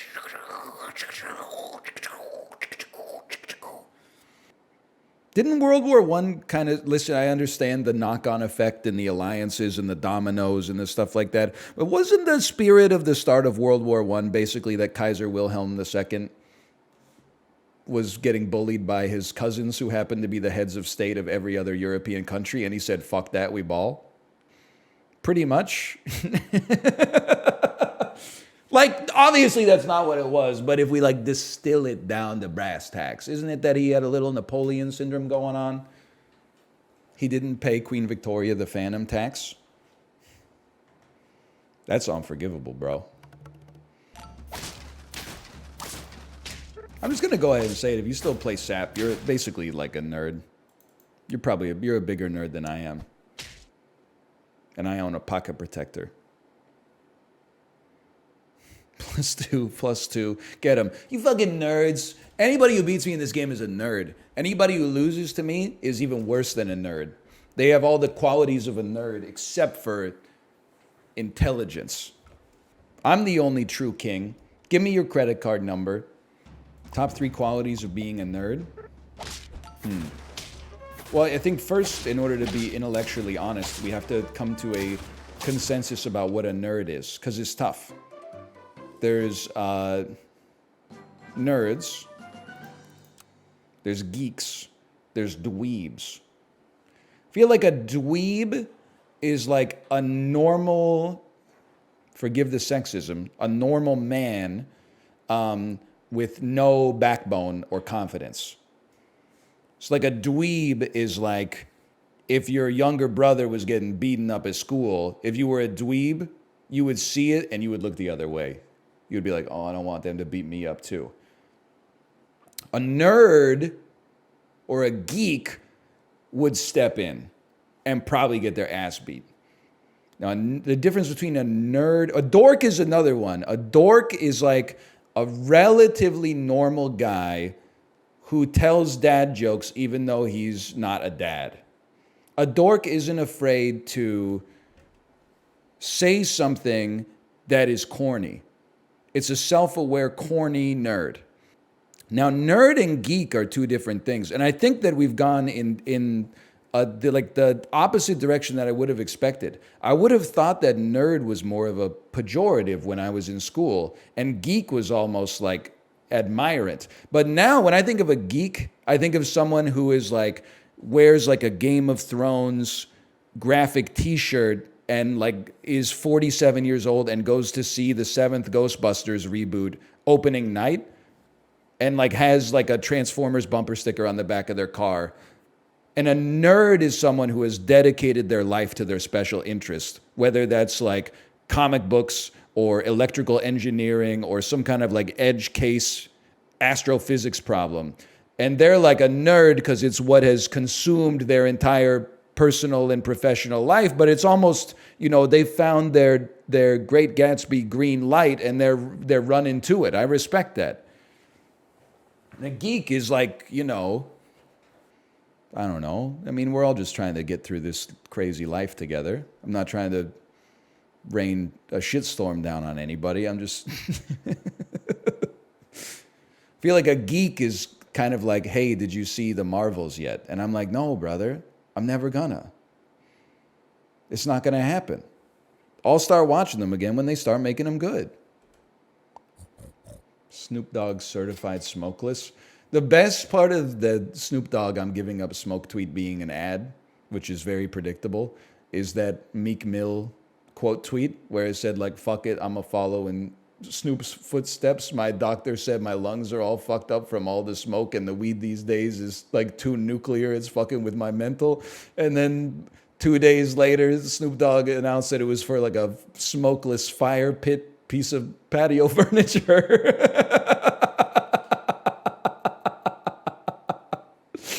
Oh, man. It's so good. Oh, that is good stuff. I found out today Korea has a Costco that's the busiest and most profitable in the world.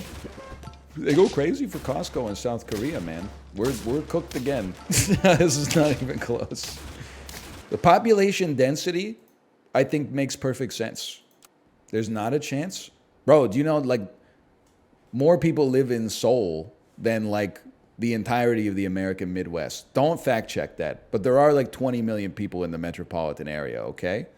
If they all go to the same Costco, that shit's gonna be printing money. If you leave out Chicago, that's probably true. Chicago's not part of the Midwest. We claim it as a coastal city. It's on the coast of Lake Illinois, or whatever the fuck that little, you know what I'm talking about. It's on the water. That's Lake Michigan? Doesn't make any sense. Chicago's in Illinois. How would Chicago be on Lake Michigan?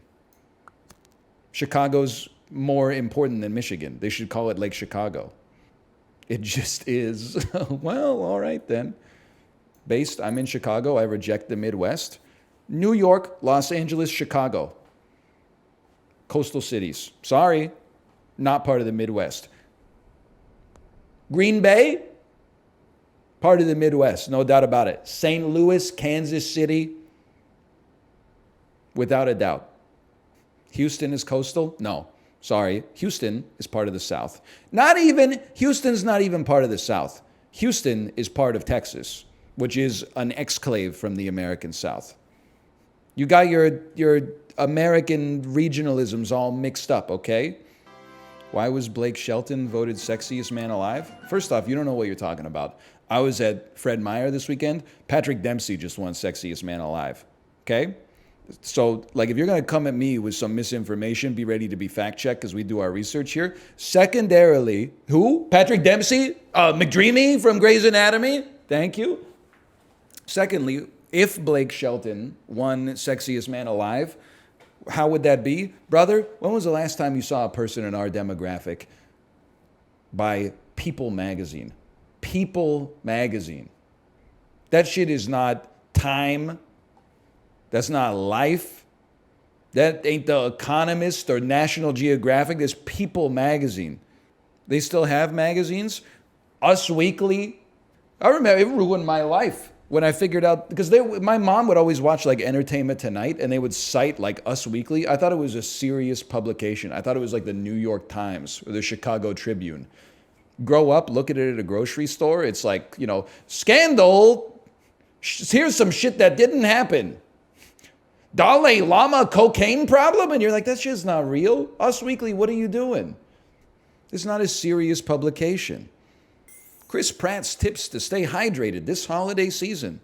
It is so funny that he said he drank a glass of water for every pound of body weight.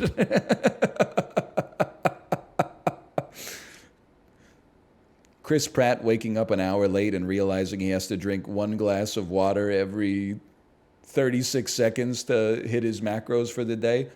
Bro's in the damn bathtub like Dave Thomas in Strange Brew.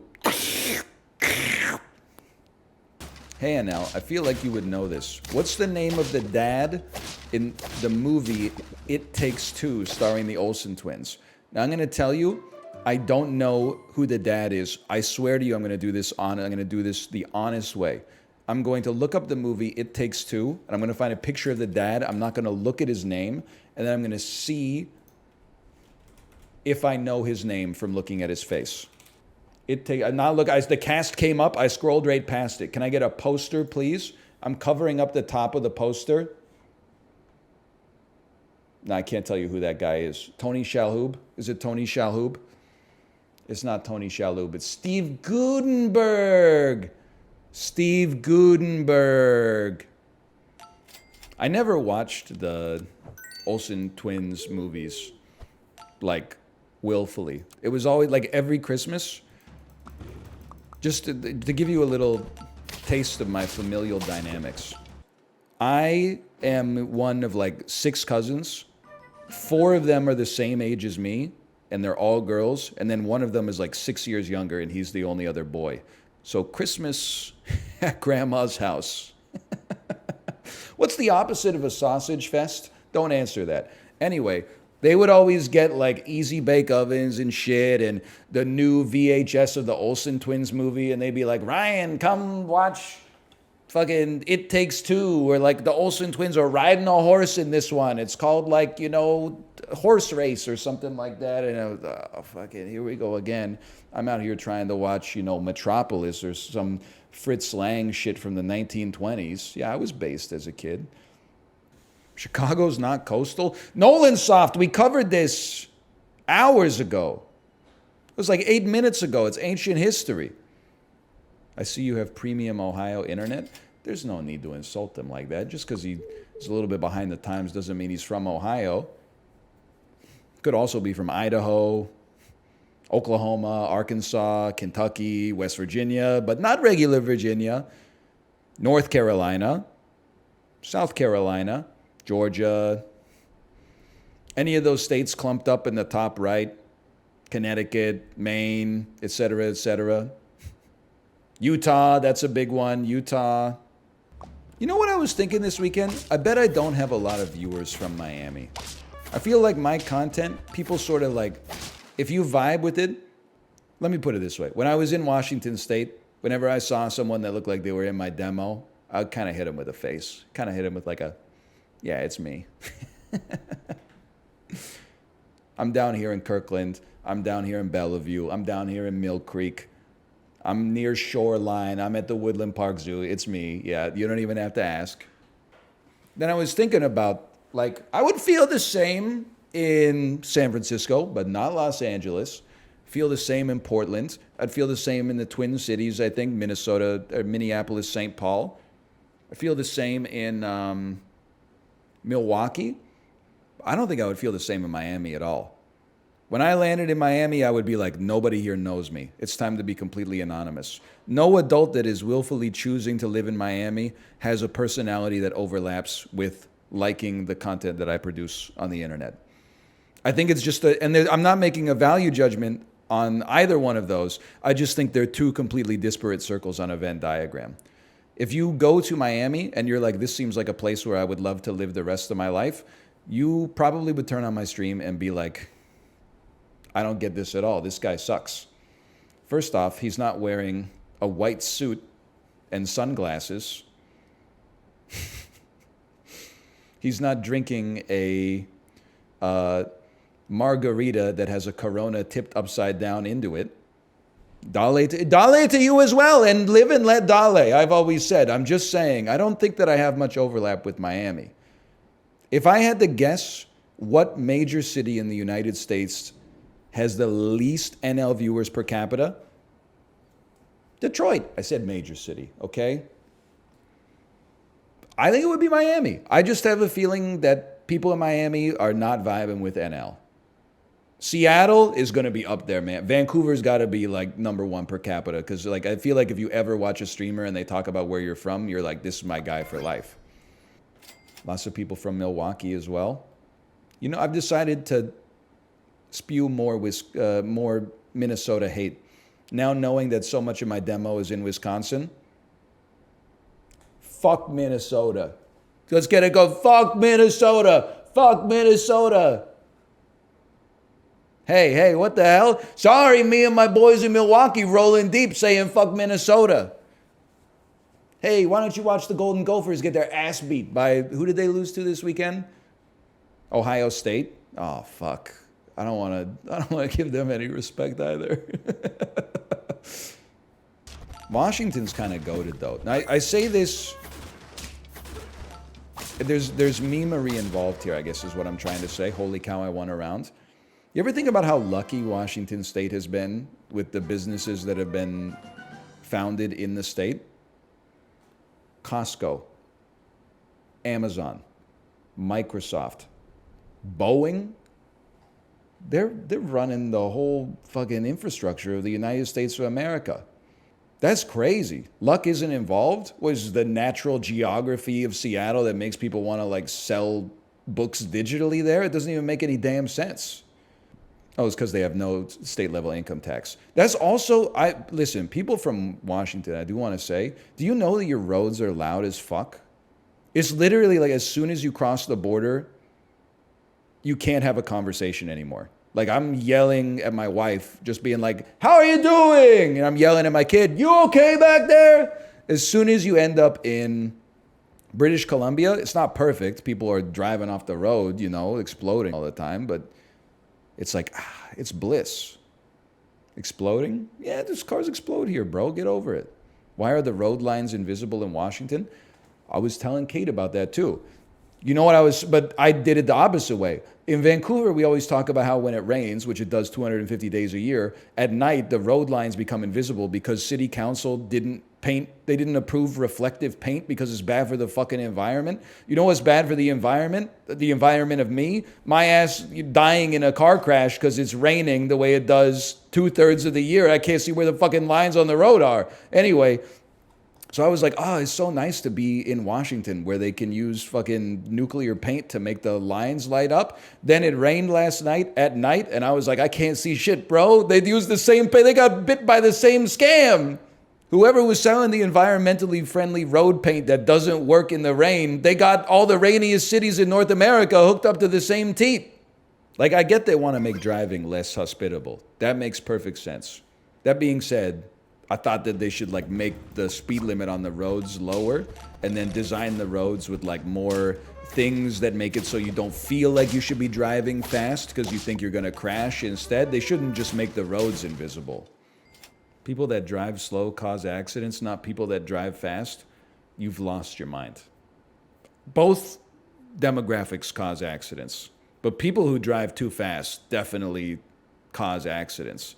That's like the speed cell copium gas is like, it's much better to drive at 90 miles an hour but be confident than drive at 55 but be nervous. Like, no, it literally means you have like less time to react to things. Plus, I don't know how much taurine you fuckers drink in the morning, but it's crazy.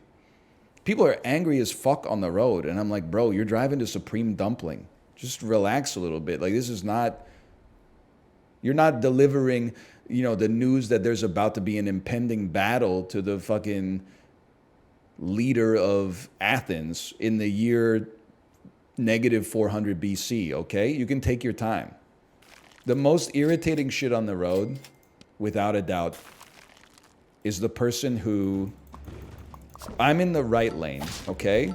The slow lane, because on I-5 people have mental illness. They consider it like that's the arena for them, is driving. And that's crazy to me, but I don't want any part of it. So I'm in the slow lane, and then somebody 6 cars back of me goes into the fast lane, passes 5 cars, including myself, and then immediately merges back into my lane and then exits. And you just, when you do the rubber duck debugging and you stepwise look at what just happened, is like you risked the health and safety of like maybe 5 families to get to your exit 5 cars faster. We're all going 120 kilometers an hour. You literally saved yourself 0.75 seconds. Like, as soon as you exited, I was past the exit. That's how fast we're going. And you're like, what is wrong with you? You need to speak to a psychiatrist. You've lost your mind. And don't even get me started on, you know what's pissing me off about Washington? We're making the big, I'm going to do every state in the union. It's the Sufjan Stevens Bad Boy Comedy Tour. Washington, you're up first. Get ready, Oregon. Get ready. We're roasting every state. And we're not just going to do 2 and then call it a day and do a fucking album about a New York tunnel, okay? I want to drive in the slow lane on the I-5 because I don't want to die. This shit doesn't make any sense. I'm in the right lane. I pass an exit. Immediately after passing the exit, the right lane becomes exit only. But it's not my exit. Okay, so now I got to move over 1 lane to the left because the right lane is about to get Subway Surfer blocked, right? So I move over. 3 minutes later, the lane that I just moved into becomes exit only.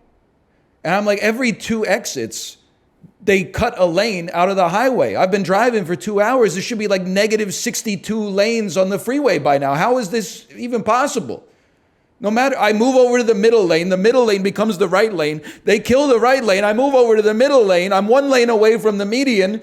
They cut the right lane. I got another new lane over here. The lanes just keep coming in from the other side. Why are you so driving pilled? My ass, I don't know. I probably put like 500 clicks on the damn caddy this weekend. There's no reason to drive in the right lane if you're not exiting. Is state law in Washington, motherfucker. You keep right except to pass. And unlike the majority of people on the road, I try to respect the foundations of the checks and balances that people have put before us to keep us all safe, okay? Also, the thing I want to say is I don't just go in the... I think about things on a societal level sometimes, not just an individual level, okay? Me getting in the right lane is good for me because I feel safer. Meanwhile, in British Columbia, I'm passing fools nonstop. I don't know what happens. As soon as they cross the border, people slow down like 30 clicks, which is probably better. But I'm like, I ain't got time for that. Regardless, though. First off, I'm in your country, so I'm following the rules of your land. Secondly, I recognize that if I'm driving slower than people in the left lane want to drive, it's better for society if I move over to the right. It's saving collectively hours for people that I'll never meet in my life, but I still want them to follow their dreams, okay? Also, the right lane is pissing me off too, though, because then cars are trying to like merge into you and you're like, oh, I want to move over to the left lane. Then you get in the left lane and some dude in like a 1992 VW Golf is like, holy shit, he's doing 110 and I'm doing 112. I'm going to kill him. Just relax, man. We're all going to get, if we just give ourselves some space, we're all going to get there and be fine, okay? You ever hear of the middle lane? Yeah, but the middle lane is like the most fucked up of all the lanes on the highway, because you're getting merged into by idiots in the slow lane and idiots in the fast lane. I always prefer to be on one edge or the other, so you only got to watch for merging traffic on one side. Middle lane is the scariest place to be unless you're Shadow Fiend. That's a coward's way of thinking. Well, here's the thing. People are like, just do this, blah, blah, blah. Well, motherfucker, have you looked at the road? Like, people are fucking crashing, dude. Fuck it, we got 5. People are like, here's what I do. And I'm like, I don't give a shit what you do. Every time I drive on the interstate, there's like 8 cars turned over on fire, and everybody's driving by like looking like this. Obviously, what we're doing as a society is not foolproof. And then just go ahead and say it. Skill difference.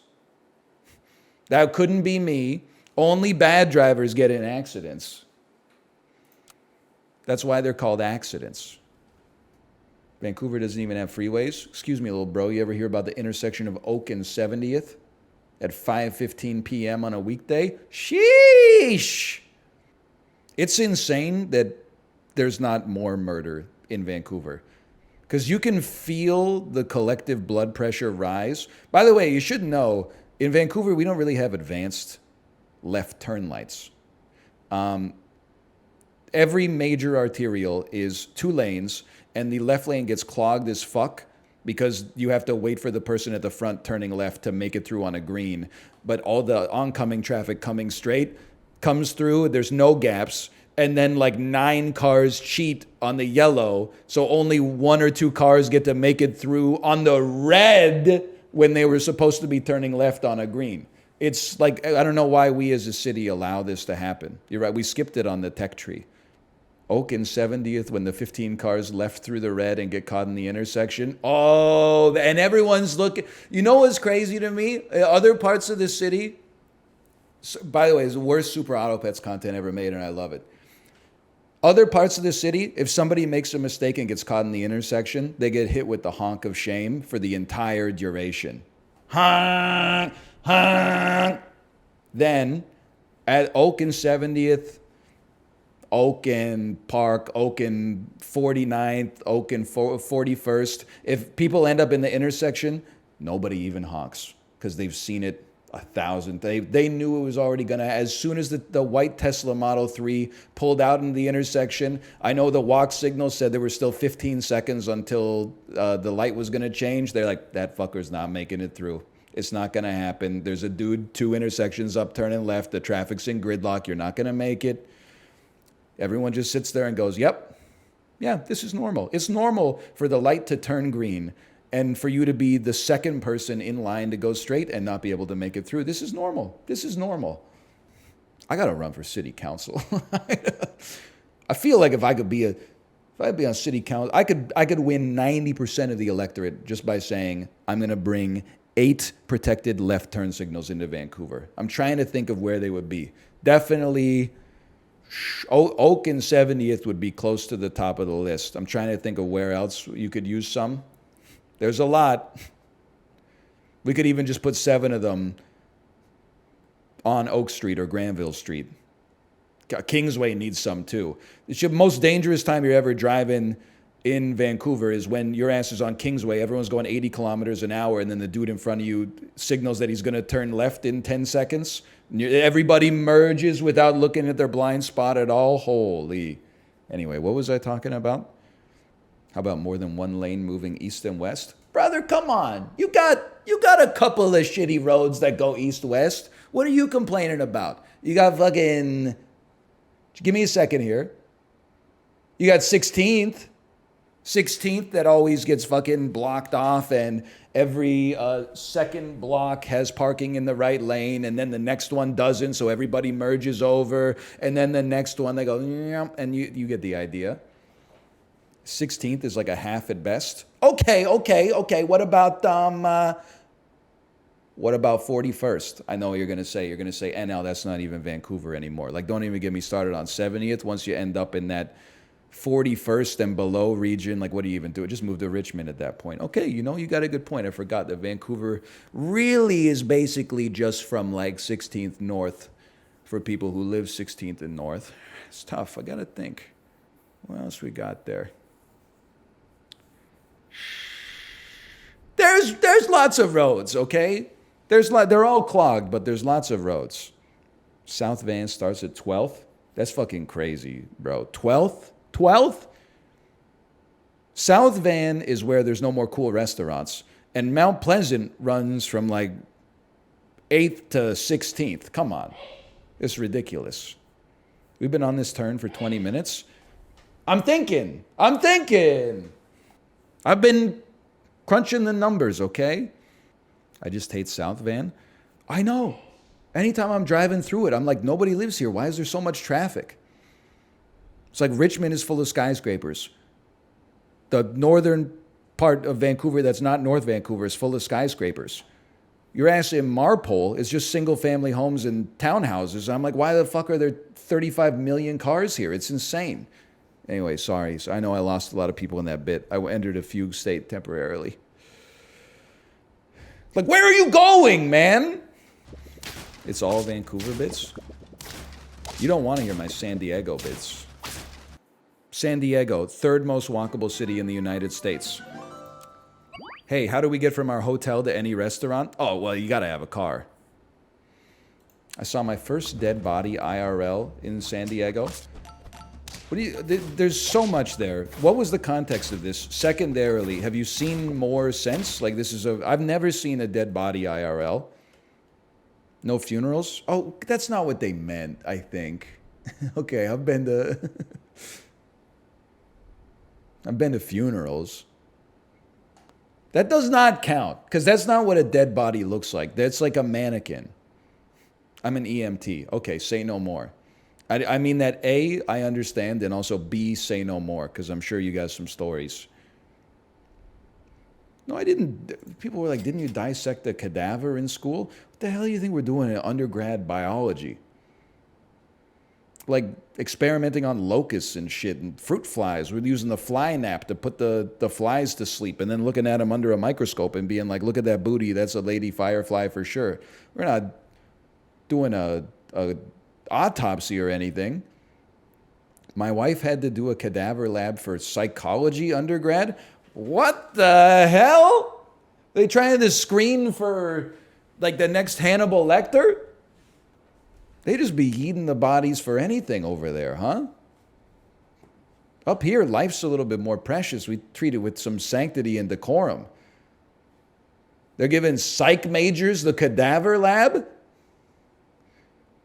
Psych majors. They don't kill the body for the class. It was dead before. Listen, that's none of my business. That's between the university and the supplier, okay? Any Thanksgiving plans? No, our in-laws who we normally celebrate American Thanksgiving with are away on vacation. So we're just going to be Canadian, I guess, on American Thanksgiving. You got to remember, again, this is like, I don't know, year 13 of this online content creation stuff. I'm not going to do the Canada versus America Thanksgiving bit once a year. It's too much, man. It is the season to may all pursuits be refined and all your... We did actually have a little bit of a kerfuffle because our in-laws are coming to our place for Christmas. And then Kate was like, I already ordered the turkey. And my brother-in-law was like, turkey! Turkey? Turkey on Christmas? Turkey. Turkey on fucker. Turkey on I always forget that in the United States of America, because Thanksgiving is so close to Christmas, many Americans opt to have ham instead on Christmas. In Canada, turkey and ham are both Christmas meats, but turkey is the more popular one. I would say a plurality of Canadians eat turkey. A plurality of Canadians probably eat McDonald's, but of the ones who are doing sit-down meals, turkey is probably more common than ham. How about the dinner before New Year's? You know, DL Guiga, I got to tell you, I'm glad you brought that up because it's a very interesting thing you got me thinking about. Very interesting thing you got me thinking about. I thought that I don't have a pre-New Year's meal, but in my head, the first thing I said was Chinese food. I think me and my parents always got Chinese food for New Year's, like every year that I was celebrating New Year's at home. And I felt like that was like a great answer. We do ham? Okay, that's crazy. You're having people over for like another feast 6 days after Christmas dinner? That's nutty, man. Not over, just the family? You mean, okay, I see what you're saying. I was thinking, because you're doing Thanksgiving, it's like the third week of November, then Christmas a month later, then New Year's dinner like 4 days after that. Save some holiday spirit for the rest of us. I'm just jealous. That sounds nice. Sounds great for you. I'm celebrating Mayan New Year's this year.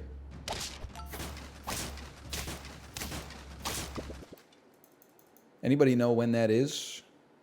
It ended in 2012. Didn't they just run it back? Didn't they like roll over, like a buffer overflow or something? Isn't the Mayan calendar 819 days long? I love you said, isn't it? Like, I don't know. Correct me if I'm wrong, but isn't the calendar this exact duration? Also, that would explain why my Mayan friend is late as fuck, like all the time. I'm always like, hey, do you want to go get lunch? And he's like, sure, I'll meet you there. Then he texts me from the restaurant 2.5 years later, and he's like, where are you? And I'm like, bro, that was we made those plans pre-pandemic. He's like, oh, you meant on the Gregorian calendar. Sorry, you meant on the Julian calendar. I was on Mayan time. Is there a time period you would want to time travel to, or is it default the Roman Empire? I don't know why. Is it just the meme? I don't know why people would assume that the Roman Empire was like the era that I would go back to if I was going back in time. It's just a meme? I don't really see myself being interested in going back to the Roman Empire. What am I gonna do there? Probably like fucking miss my cellular telephone. Oh! Really? 10-piece, baby. I blacked out. I don't even know what we did. Definitely, if you had a time machine, the best thing to do is go back 40 years. Cheat the stock market, get insanely rich, enjoy 15 years of being rich, then boom, The Sopranos starts. You made it. Now you're a rich guy and you get to watch the original run of The Sopranos. Plus, you got to live in the 80s. Can you imagine turning on your radio and hearing, like, her name is Rio and she dances on the sand. But then now you turn on the radio and you hear, like, her name was Rio and she dances on the sand. And it's like some fucking pop star has remade the song, but worse. Have you noticed this trend in media? Taking all the songs that were popular 30 years ago and then just like not even really sampling them, but just being like, hey, remember this song? We did it again. But it's like very slightly different. Miley Cyrus featuring Stevie Nicks. Sorry, Talia. Sorry if that's your jam for the summer that just went by. Fall Out Boy ruining Tom's Diner. I'm just going to say it. I don't care who knows it. Fall Out Boy, for me, they're just a notch on my bedpost. Tom York birthplace. Wellingborough, Northamptonshire. This shit is so funny, man. You know it, like, don't take offense to this. The UK is just funny, man. When your, like, brain is American, it's like English but not English. It's like even written with an accent. Wellingborough is a market town and civil parish in the Northamptonshire Unitary Authority area of Northamptonshire. What the fuck does that mean, bro? Read it again. This is from Wikipedia. Wellingborough is a market town and civil parish in the Northamptonshire Unitary Authority area of Northamptonshire, England. Wellingborough is a town in the Northamptonshire area of Northamptonshire. It's completely reasonable? Then explain it to me. Holy cow, the Wikipedia article is like 1 trillion words long. I always forget England is like America, but like insanely old. Originally named Wendlingburg, the stronghold of Wendel's people, the Anglo-Saxon settlement is mentioned in the Domesday Book of 1086 as Wendelbury. The town's market was granted a royal charter in 1201 by King John. At the 2021 census, it had a population of 56,564. The built-up area also includes the suburbs Wilby, Great Doddington, Little Erdchester, Red Hill Grange, Stanton Cross, and Glenvale Park. This shit is... I mean this with admiration. When your frame of reference is North America. Notice I didn't say you have a normal frame of reference. I said when your frame of reference is North America, all this shit sounds like Lord of the Rings. Every town in Ohio is like, a rich criminal moved there and started a logging company in 1972. And then in England, it's like, oh yeah, this shit, it got a royal decree from King John in 1201. Yeah, actually, no, I have family that lives in Great Doddington, Wellingborough, Northamptonshire, in the Northamptonshire district of England. It's insane. Like, there's places in Canada where, like, the biggest news in the town's history is, like, a Boston Pizza opened up. And then, like, I'm reading this shit for Wellingborough. I mean, this is, like, insanity. Wellingborough was given a market charter on 3 April 1201 when King John granted it to the abbot of Croyland and the monks serving God there. Continuing, they shall have a market at Wellingborough for 1 day each week, that is Wednesday. Lil bro, what are you saying? What are you talking? Literally, dude said the general store is open once a week and the town popped into existence. During the English Civil War, the largest substantial conflict was known as the Battle of Naseby, although a minor skirmish on the edge of town resulted in the killing of a parliamentarian officer, Captain John Sawyer. This is like the time that the Greater Napanee Tim Hortons drive-through line backed up onto the damn 401.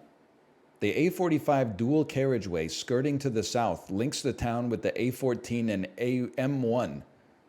The hell is a dual carriageway, bro? It's a motorway? What the hell is a motorway? Sir David Frost attended Wellingborough Grammar School. Wait, is David Frost the guy from David Frost versus Richard Nixon? What the hell? Wellingborough's goated, man. David Frost, Tom York, who else they got here? Dan TDM, YouTuber and professional gamer, the Diamond Minecart? Wellingborough's they got good stock over there, man. There's got to be more. Frederick Henry Gravely, the arachnologist. Cliff Lazarenko, professional darts player. Has there ever been a more darts Wikipedia article than this? Cliff Lazarenko is an English former professional darts player, nicknamed Big Cliff due to his height and weight. He is known for being a colorful character on and off the stage. Cliff was known as Big Cliff on account of his size being larger than average. See, in America, they would have called him Tiny Cliff, and he would be in La Cosa Nostra. He would be a capo to Henry Hill and have 17 confirmed slayings and somehow end up being idolized by the most annoying 13-year-old kid you've ever met in your life. Enjoy the rest of your evening, and I will see you tomorrow. Gotta catch a hunker, a grouper, or a tuna. Gotta catch a hunker, a haddock, or a cod. Gotta catch a hunker, albacore. What the hell, man? How did I get nothing from the sea. Now we gotta switch it up slightly. Don't remember. How does the tune go during this part? Oh, Jesus.